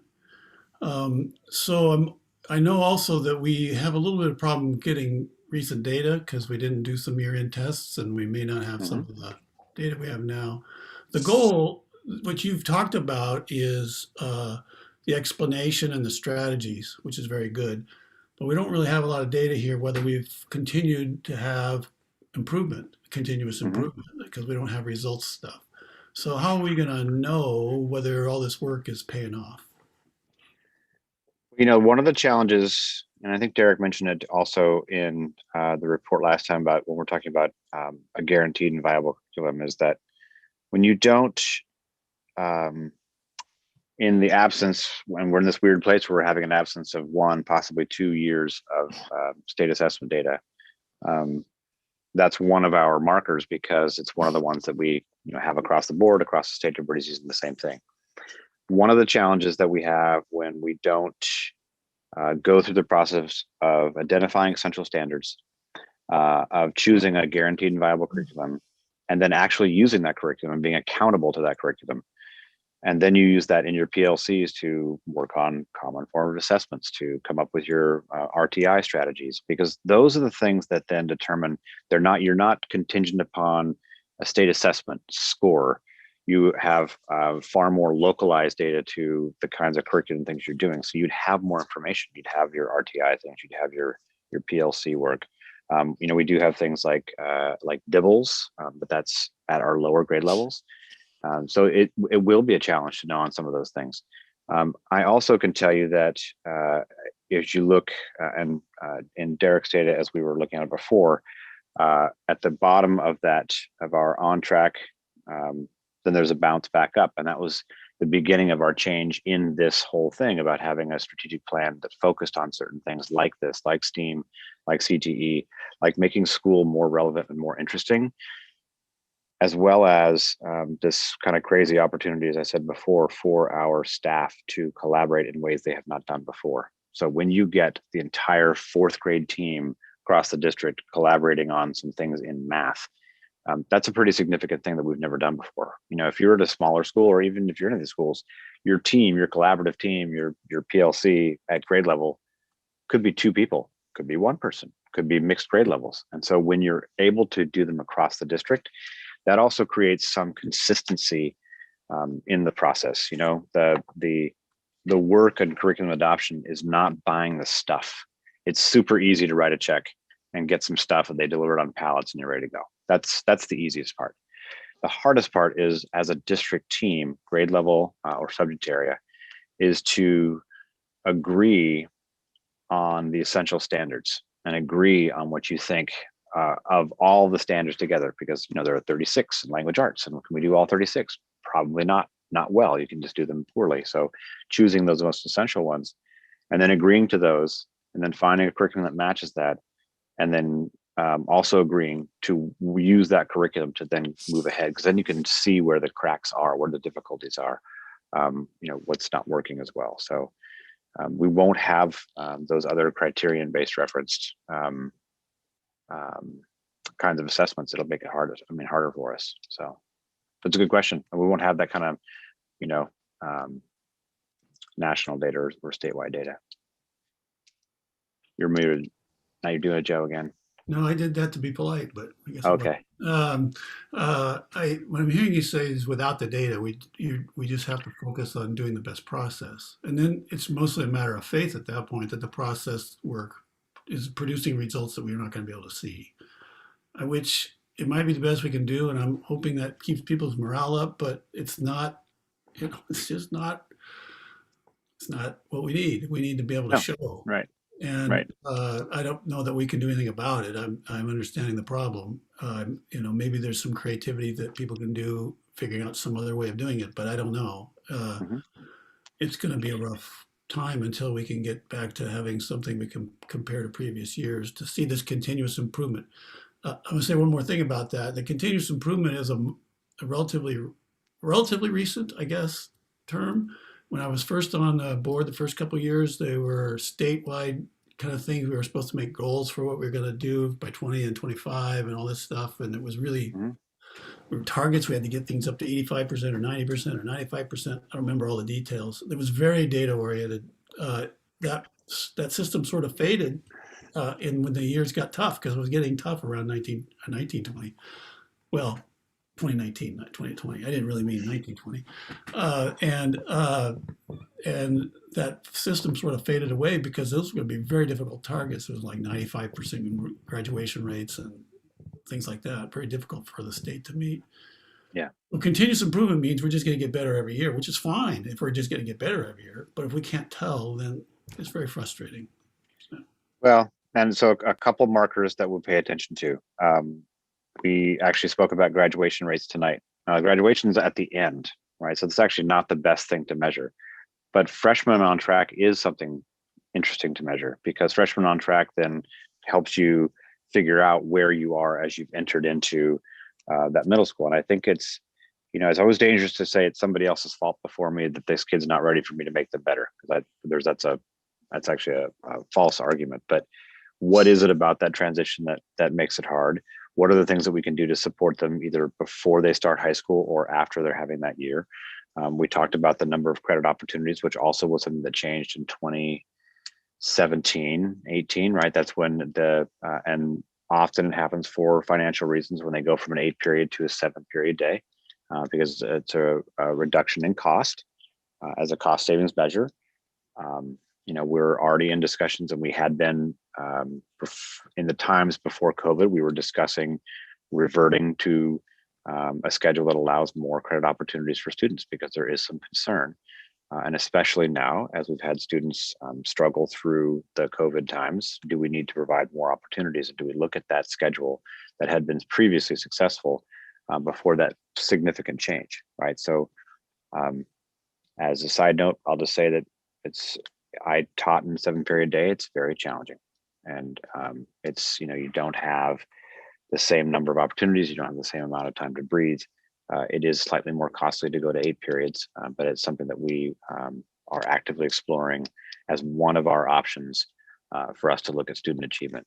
And yeah, there is a little bit of a leap of faith, like we're going to have to do some of these things, but I can say unequivocally that we have to have something that we agree on as far as when it comes to essential standards, and do well at that. And that has always produced results when we finally agree to those things and we follow through, and we also decide to use what we agree upon.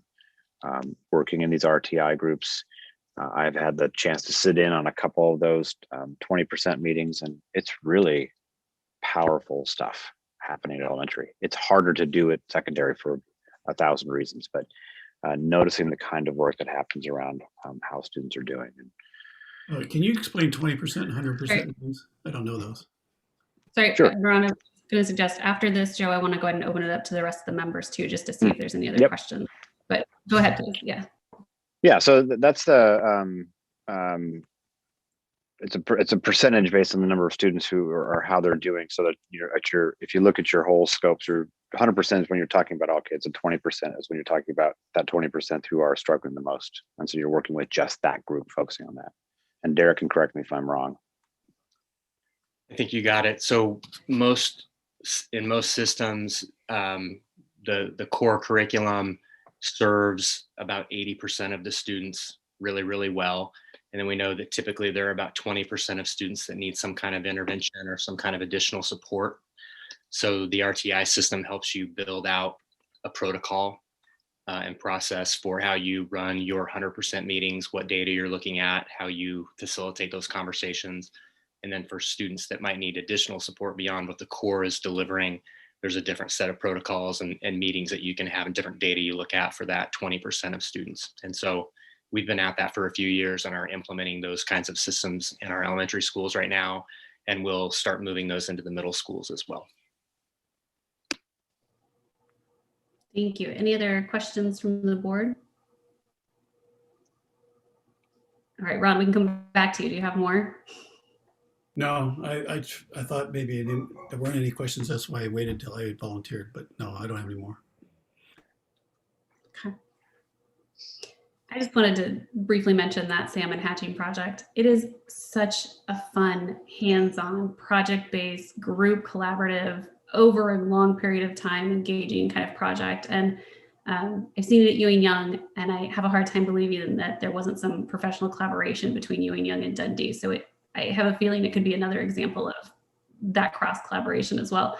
And it's something that sticks with kids. Something that sticks with me every time I go to volunteer and I say, oh, they're doing the salmon, and you get to watch them and see each week how they change. And it is incredibly fascinating. So that one specifically, I think, is a really, really good one to point out as meeting so many of those criteria. And I'm glad they included that.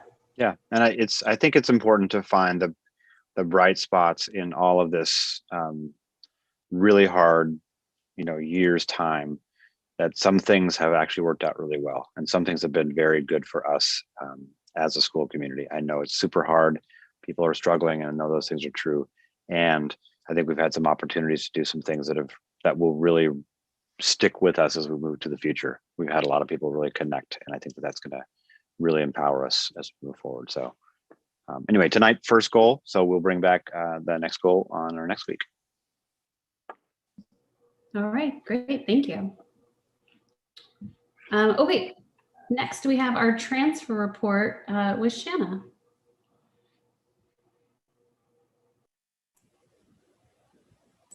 All right, let me share my screen here.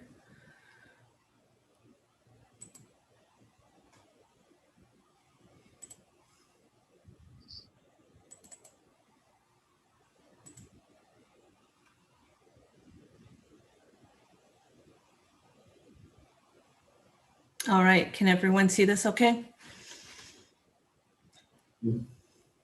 Yes. Thank you.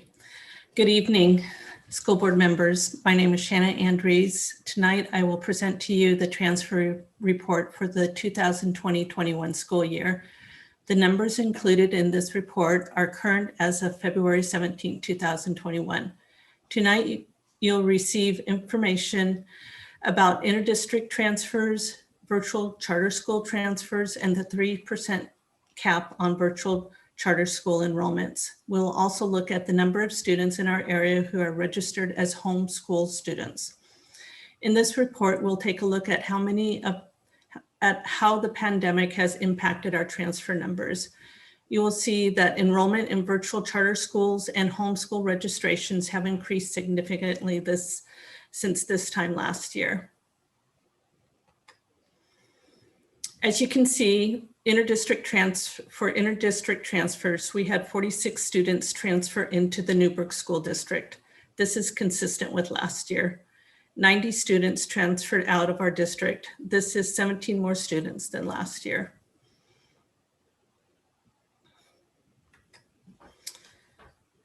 As you can see in this slide, our bottom line is that 44 more students transferred to other districts than we had students transferring in. Most of the students transferring to Newburgh are coming to our district from Yamhill, Carlton, and McMinnville. We also have students from Sherwood and Dayton. When looking at the reasons families have requested to transfer to Newburgh, you can see that 27 students transferred due to a program in our district. 24 of those students requested to enroll in our Chehalem Online Academy. 14 families stated convenience as the reason for their request. Here you can see that Newburgh students have transferred to Yamhill, Carlton, Sherwood, St. Paul, Tigard, Tualatin, and Woodburn.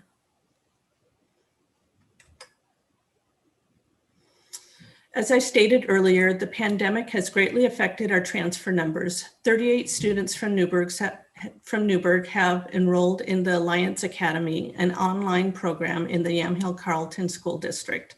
Also, distance learning has made it easier for families who recently moved to Newburgh to continue at their previous district. In addition, Sherwood School District changed their parameters, allowing more students to transfer. Here you can see that 30 students left our district to attend a program in another district, such as the Alliance Academy in Yamhill, Carlton. You can also see that 29 students were never enrolled in our district before requesting to transfer out. Family convenience was reported 22 times as a reason for transferring. Virtual charter schools have been with us for several years, but they've had little impact on our transfer numbers. During the 2019-2020 school year, we had 42 students enroll in a virtual charter school. This year we had 152 students. Oh, it looks like I skipped a little bit. Virtual charter, let's see, I'm sorry. As a reminder, virtual charter schools I'm sorry. That's okay. Take your time. I've just got a little lost on my notes here. Of the students who transferred to a virtual charter program, let's see, okay, I see what. A virtual charter school is a public school operated by a group of parents and teachers or community members as a semi-autonomous school of choice within a district. Unlike inter-district transfers, a student does not need the approval of the resident district to enroll in the charter school. Districts that have more than 3% of students enrolled in a virtual charter school have the option to deny new enrollments. In order to deny students enrollment in a charter school, the district must have 2 online options available for students.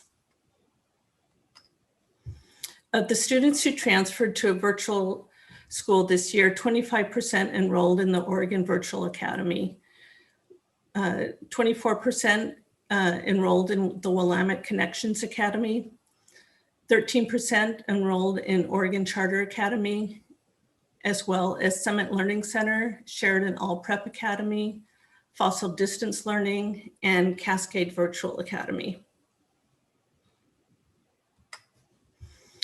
Oregon law protects both the right of parents to choose the best educational option for their child and the ability of school districts to continue to provide high quality competitive options for their students. To protect school districts and to promote stability in our enrollment, the state limits the number of students who can enroll in a virtual charter school to 3% of total student enrollment. Our board policy, LBE, states the district will calculate the number of students residing in the district who are enrolled in a virtual charter school after October 1st, February 1st, and April. When the percentage is 3% or above, the district may approve additional students, may decide to not approve additional students for enrollment to a virtual charter school. Parents can appeal the district's decision through an online form. This slide shows a summary of the calculation that the state requires to determine the percentage of students enrolled in a virtual charter school. On October 1st, we had 5,293 students in Newburgh.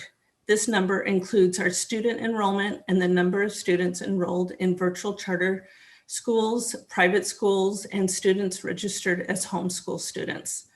With a total virtual school enrollment of 237, we have 4.48% of Newburgh students enrolled in a virtual charter school. I recalculated these numbers for the February 1st date and got a similar number of 4.3%. Since October 1st, 10 students have been denied enrollment in a virtual charter school. 4 students have submitted appeals, and each of these appeals have upheld the district's decision. So you can see with the 90 students who transferred out of Newburgh and the 152 students enrolling in virtual charter schools, we have a total of 242 students who've left the district.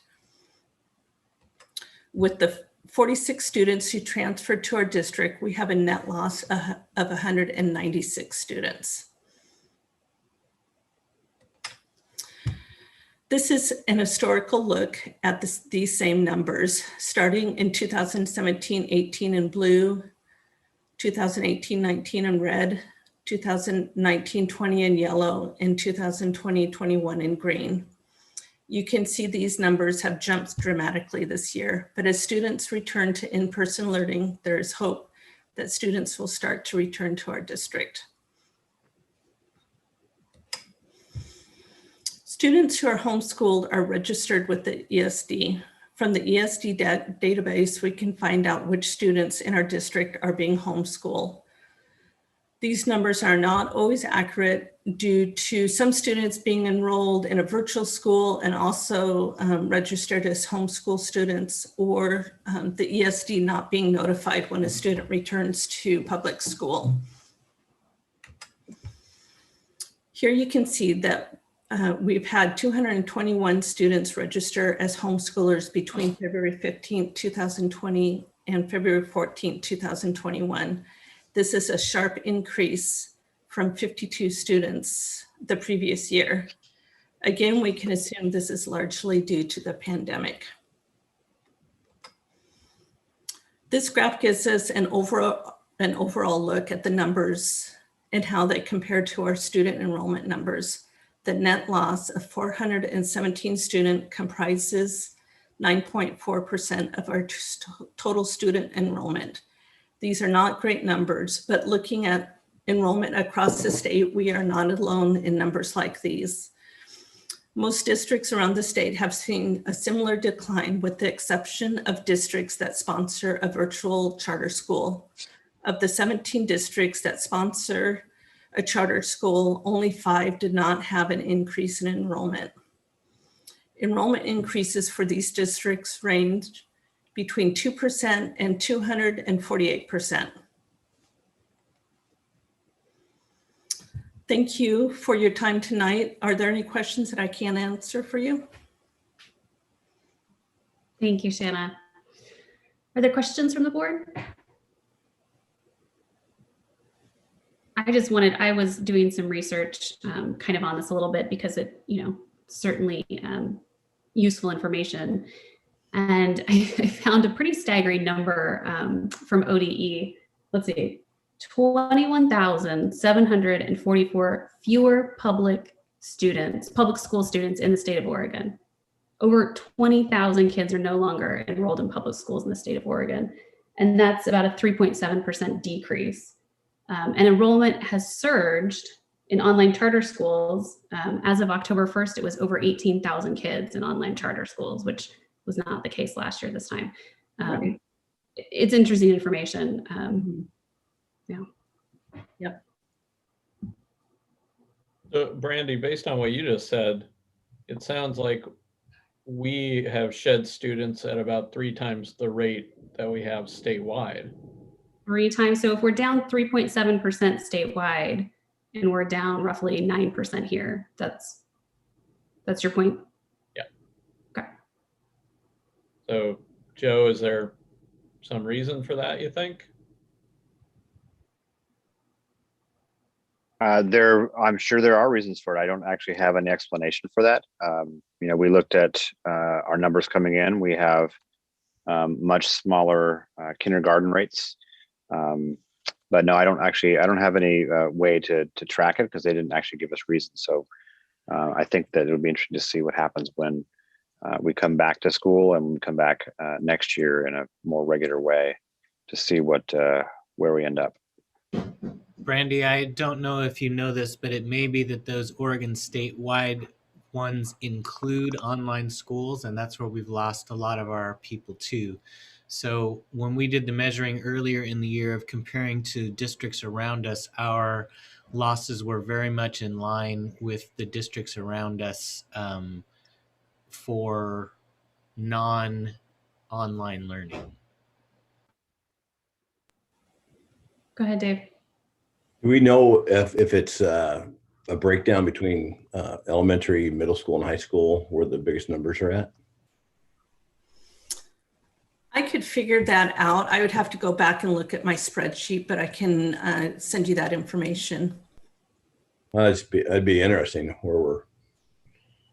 Seemed like at the top end of the high school, a lot of those kids are just moving on, to things to get ready for their next step. If they're looking at college or whatever, trade schools. Seem like the high school would be the highest one in there, but. Yeah, I don't recall that the high school was that there was larger numbers at the high school level than the other levels, but I can check on that for you. Okay, thanks, Shannon.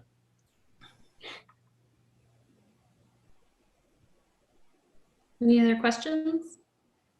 Yeah, I just had one more question about the virtual charter school cap thing. So it sounds like we blocked 10 kids from going to an online charter school. Is there a reason we did that for those 10 kids? And is that a matter of So it's just the superintendent's decision, or how does that process work?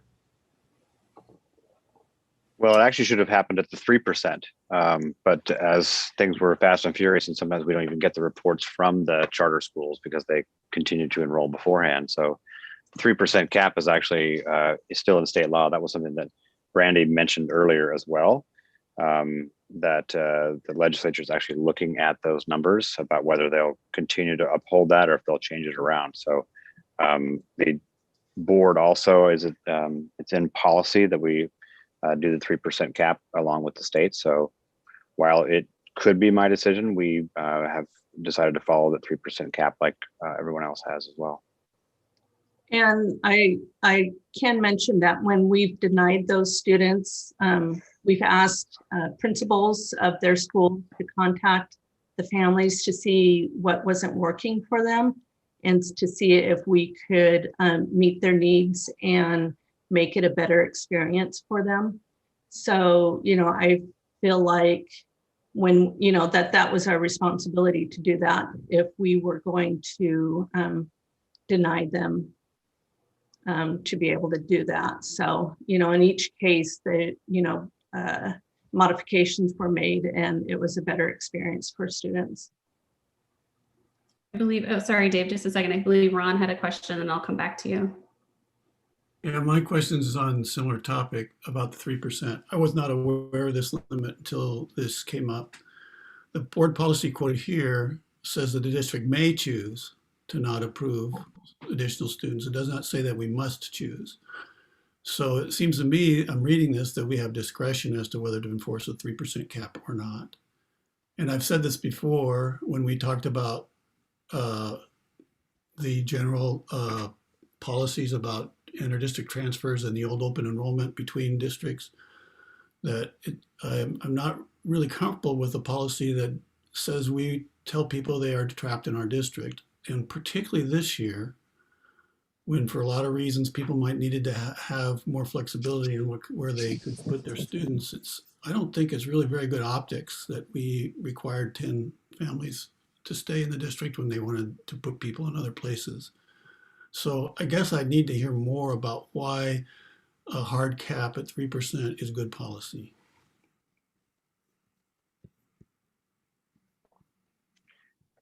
Is your question why it's good policy or why it's policy? Why is it good? Why is it policy? If we have the option of not doing it, why are we doing it? I would assume we do it because we think there's a good policy involved, and I don't know what that policy is. Right. Shannon, do you want to start or do you want me to start? Go ahead. Okay, so the 3% cap, and it's interesting because we've never ever been close to the 3% cap, anywhere near it. And this is the first time that one was tested. When I was actually on the committee that developed the concepts around what virtual charter schools would look like about 100 years ago through the Oregon Department of Education, on the design team for some of those. And one of the big parts of that was about revenue loss and about they were worried that there would be a huge run on virtual charter schools.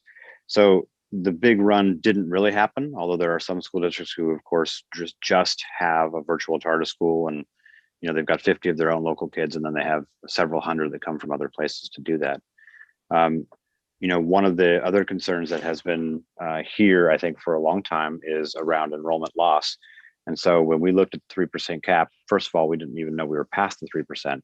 And so determining that we should we can find things that people can do in our district because we had COA, which we've had going a long time. Some people didn't even know we had COA.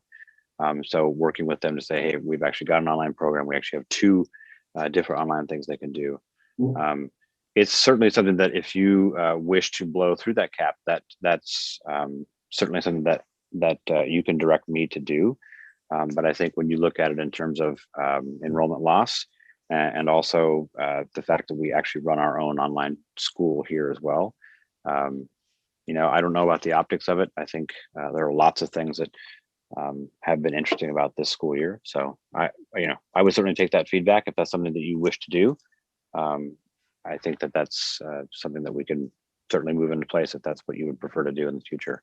But yeah, making that determination earlier this year was something that I did and directed Shanna to do those. Brandy, I'd like to request that we add an agenda item to our next meeting to discuss lifting the 3% cap. Okay, Brian, let's discuss that. Right now, Dave's got a question, and then we'll come back to that. Yeah, I guess my question was, we've had this discussion before, a concern on, why people leave, and, good, bad, or whatever, we've never really stayed on this one very long.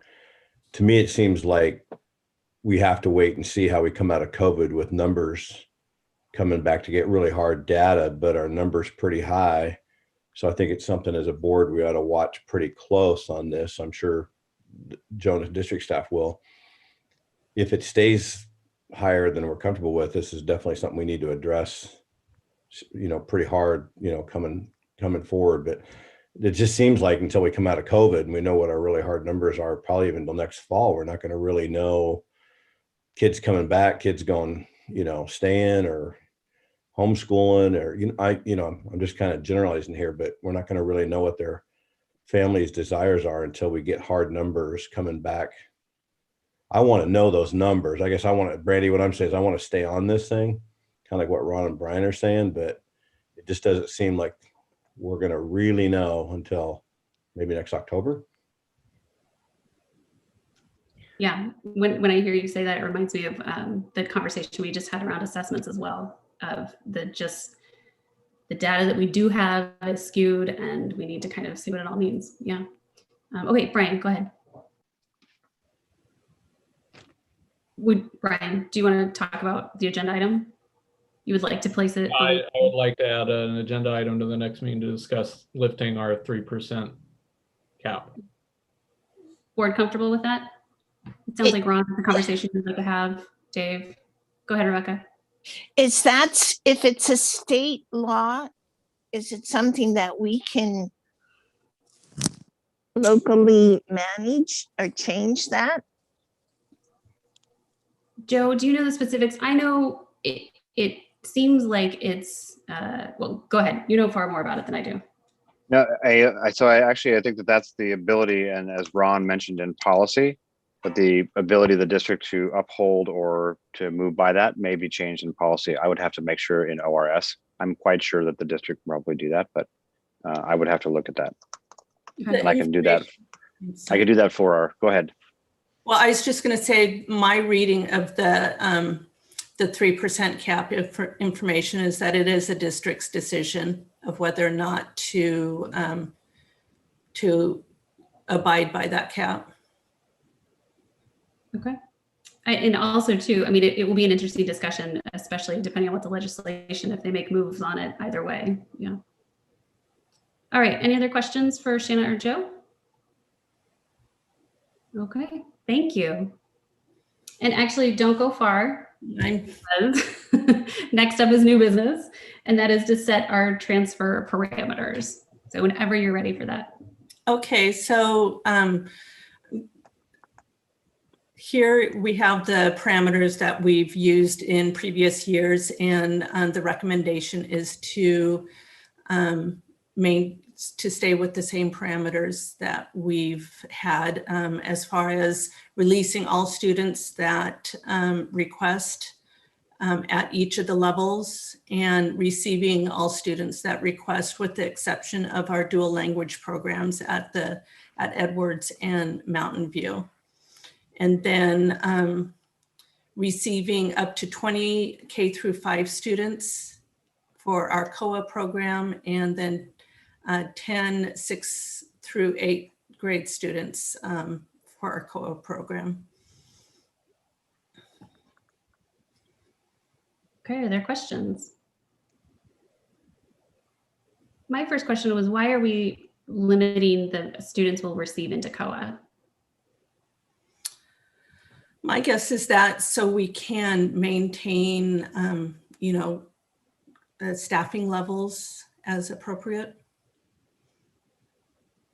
And even, this year with all of the transfers that we've had, in Toccoa, we didn't reach that cap. So it seems to be a fairly generous cap, but you know, we could confer with Tim Graham and see if that is something that he would be interested in expanding. As long as it is, you know, I'm assuming something that he's aware of and that you know, he knows the board is voting on tonight and there wasn't large concerns around it. That's okay. Just when I read it, it seemed arbitrary, but thank you for explaining. Other questions? I would entertain a motion.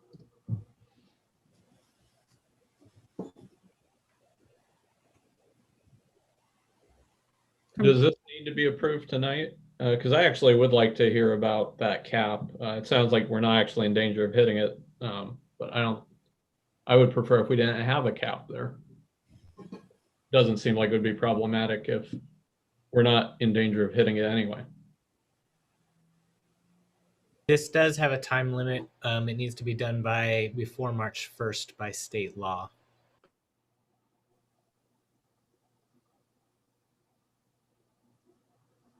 Thank you, Greg. I'm willing to make the motion. Is that okay? Yeah. I'll move that the Newburgh School District Board of Directors approve the slots for entrance and exit of inter-district transfer students as recommended for the 2021-22 school year. I second. Okay, motion is second. Is there further discussion? I move that we remove the cap for the Chehalem Online Academy. Okay, is there a second? Okay, hearing no second, motion doesn't pass or doesn't fail. I would agree with you on this, Brian, except I think that the explanation of staffing is valid. And I trust the COA team in their recommendation on this. Any other discussion with the original motion? Okay, all those in favor, please raise your hand. Sorry, I've got to scroll through a couple screens here. Just a second. Dave, are you okay? And let's see, all those opposed? Okay, it passes 5-2 with Director Shannon and Brown voting against. Okay, thank you, Shanna. That was quite a bit. It's a lot. All right, next up we've got our discussion around the vertical housing tax abatement zone that we were presented on by the city a couple of months ago. And also Greg included the material back in the package. So hopefully everybody's had a time to review that. My understanding of it is it would not impact our current revenue. It would impact potential future revenue. So not a budget hit at this point, but if they're able to develop the area, the potential for those higher taxes for a few years would be lower. What are some thoughts on this?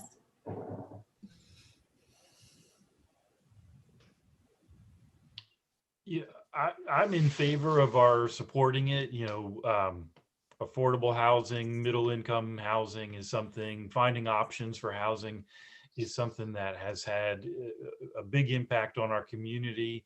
And we've seen it in our schools. It's been one of the factors that's been involved with folks needing to move on to other districts as they find more affordable housing. So I would be in support of lending our support to this effort for the city. Hey, Brandy. Go ahead, Dave. You know, it might be wise for us to bring in a couple of key people around the real estate in the city, just to see if they'd speak to us about this and see what the overall, you know, the overarching feeling is, you know, just to get a little bit more knowledge on it. If it's really going to help what Bob just said, or is it really just more going to be nicer places that aren't going to be all that affordable? I'd like to get some more information, because there's a lot of people around town we could get information from. Well, we had the presentation, of course, from the city, but I think that again, when in my reading of it, developers will have incentive to do lower housing or, more affordable housing. It doesn't necessarily mean they'll take those incentives. So it'll be kind of we'll know, I guess, when it's developed. And I don't know if anybody else read that or understood it any differently. That was my understanding, is it wasn't where somebody could game the system and get the tax benefit for providing high-end housing. They'd have to choose to provide the affordable housing, and if they did that, then they get a tax. Actually, there's two levels to it, Bob. There's two levels to it. One level of discount applies to any housing, but there's a bonus level of discount that applies to low income housing. So the discount is 20% for each floor they add. So if they had 4 floors, it's 80% on the building only, not on the ground underneath it. And then if you do low income housing, then you also get a 20% discount on top of whatever your other one is for the value of the land underneath it. Actually, I think I've actually stated it a little bit wrong. As I understand it, no, that's exactly how it is, as I recall now, because I realized from the last time that I had misunderstood it when I looked at it this time. So that's the way I understand it now. So that whether they'll do low income or not depends on whether that extra 20% is valuable to them.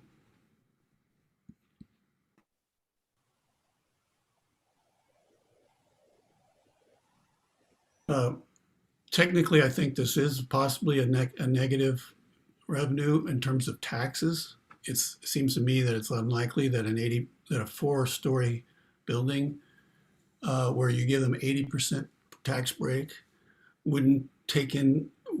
The building would have to be 5 times as valuable 4 stories tall as it was 1 story tall to make the 80% break even. Of course, the state will cover whatever we lose. So it's kind of free money, except that, this is a tragedy of the commons problem. And if everybody in the state did it, then we would all end up losing a little bit of money. That was I wrote some questions, but the guy isn't here and I haven't seen any answers. So I don't know if he has an answer to that or not.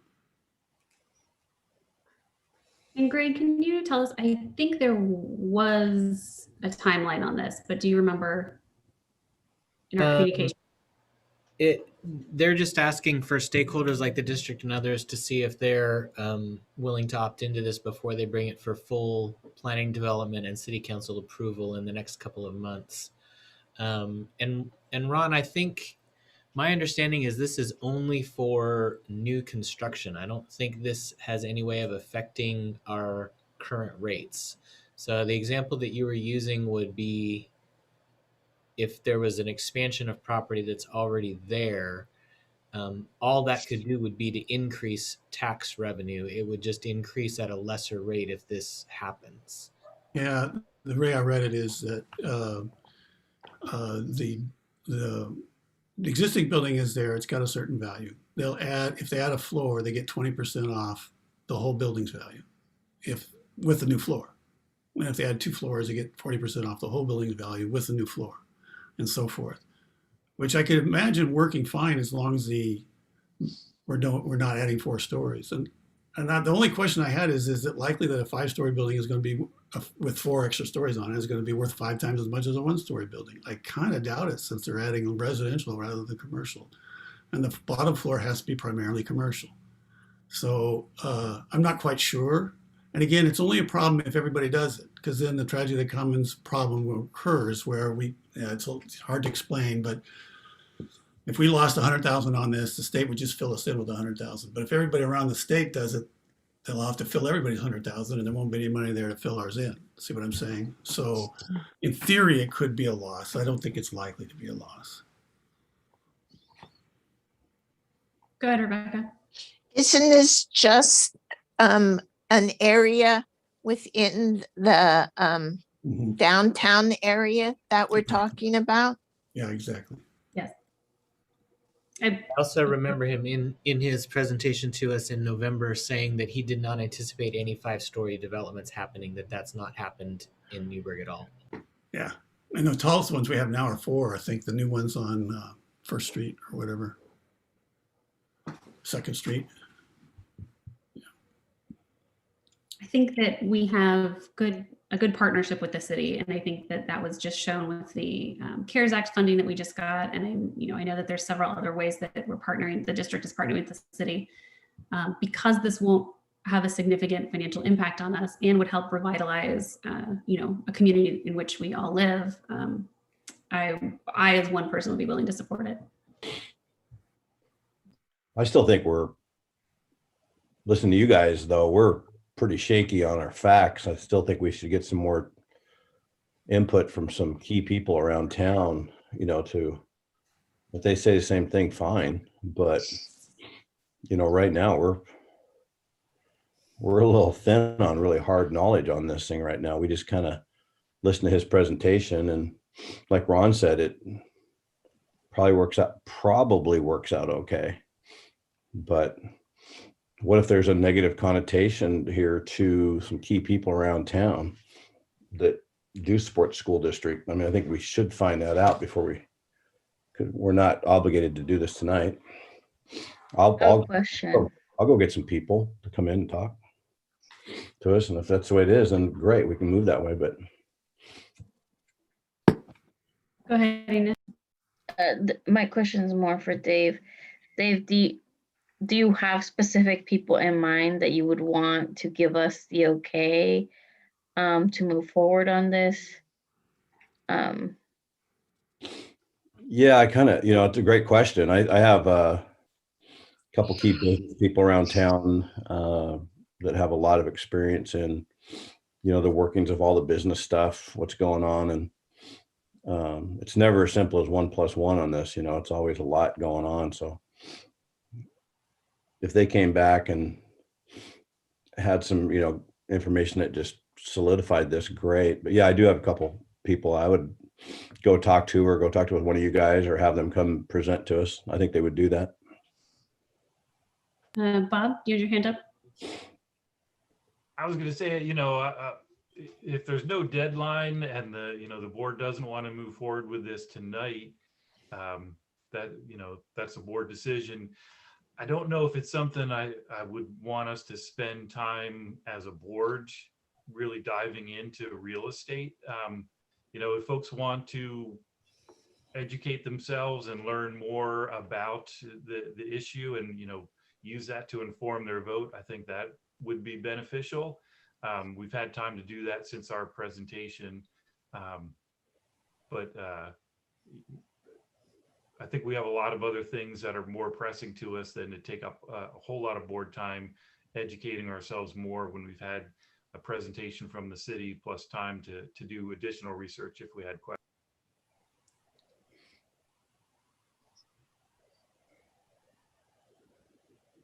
So what you just said is we're not a very well-informed board right now on this, so we should hold off until we are. Dave, I think that's what you're saying, correct? Yeah, I just don't think anybody here is really against it, but I just think we should just get a little bit more info on it, since we don't have to make a decision tonight. I'm willing to go try to talk to a couple of people, and I can make a 1-minute thing, and if they're all for it, great. And if they have a question, I can bring it up to you guys in an email or whatever. It doesn't have to be in a board situation. Dave, has anyone talked to you about this? Yeah, I've talked to a couple of people, and they've mentioned it, and they were kind of, what was their take on it? They wanted more information too. They were a little, like Ron, I think Ron said that we don't have any, I think Greg said it, we don't have any probably plans to build 5-story buildings in Newburgh. But I need to, I guess, pass something like this if it's going to impact what would be better affordable housing, because we definitely need that in Newburgh. Is this the best way to get affordable housing in Newburgh? That's kind of my biggest question on this. If there's a better route, I'd like to go that way. We definitely need lower cost housing out there. Sure. I see Greg's hand up. Go ahead, Greg. I'd like to try to give a little bit of reframe of what the question is before us. This is a proposed optional tax relief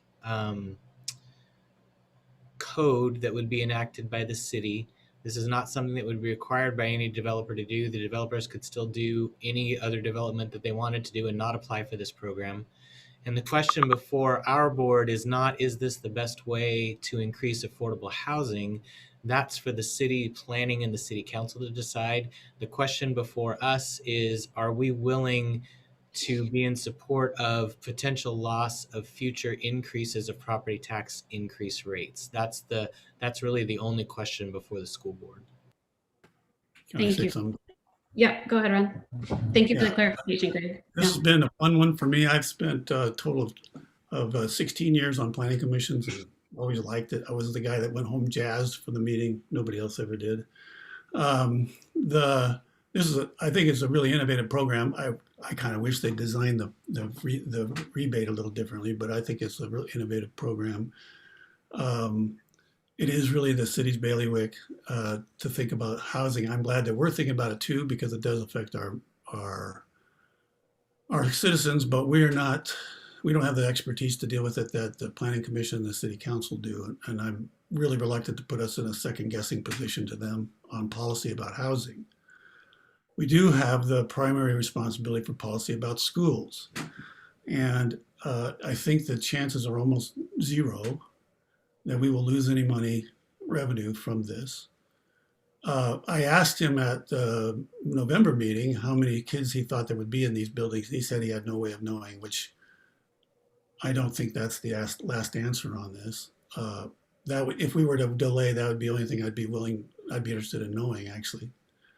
I don't really think I feel like I need to delay. I don't think you should necessarily rely on my experience as a planning commissioner, but I'm willing to. And these are the kinds of things that I really, when I was on the planning commission, really like to encourage creative ways of making things possible. And so I have a bias in favor of doing it. And if we vote tonight, I'll vote for it. But I don't have to vote tonight if everybody wants to wait and get some more information. If it's okay, I guess I'll just say where I am on this. I'm fairly ambivalent. On the one hand, I kind of don't like the idea of transferring money out of the broader education system to give to developers. At the same time, we need more housing in Newburgh. And it is an opt-in to a city program that may not even be passed at the city level. We're just essentially saying that we'll be partners in it. So I would probably vote for it just from the relations with the city point of view of it. But I am fairly ambivalent on it. I'm swinging back and forth on my vote, but would probably at the moment. Yeah.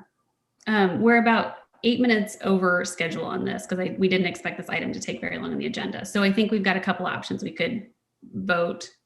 Someone could motion to approve it. Someone could a motion to not approve it, or we could motion to table it. So I'll leave that up to the board. Well, then I'd like to make a motion that I move that the Newburgh School District Board of Directors approve opting in to the proposed vertical housing development zone proposed by the city of Newburgh. I second. Okay, motion second. Is there any just absolutely dying discussion that we haven't yet hit on? Like usual, we're moving too fast on something and we jump right into a vote and we don't have to. Well, We don't have to vote tonight on this, you guys. So why are we doing that? We don't have to vote. Go ahead, Rebecca. We have had time to listen. We heard the November discussion. We asked lots of questions there. We've had the packet since Friday. We could have, it's our duty if we have questions to bring them, ask Joe, ask people in the city. I don't think we're moving into this too fast.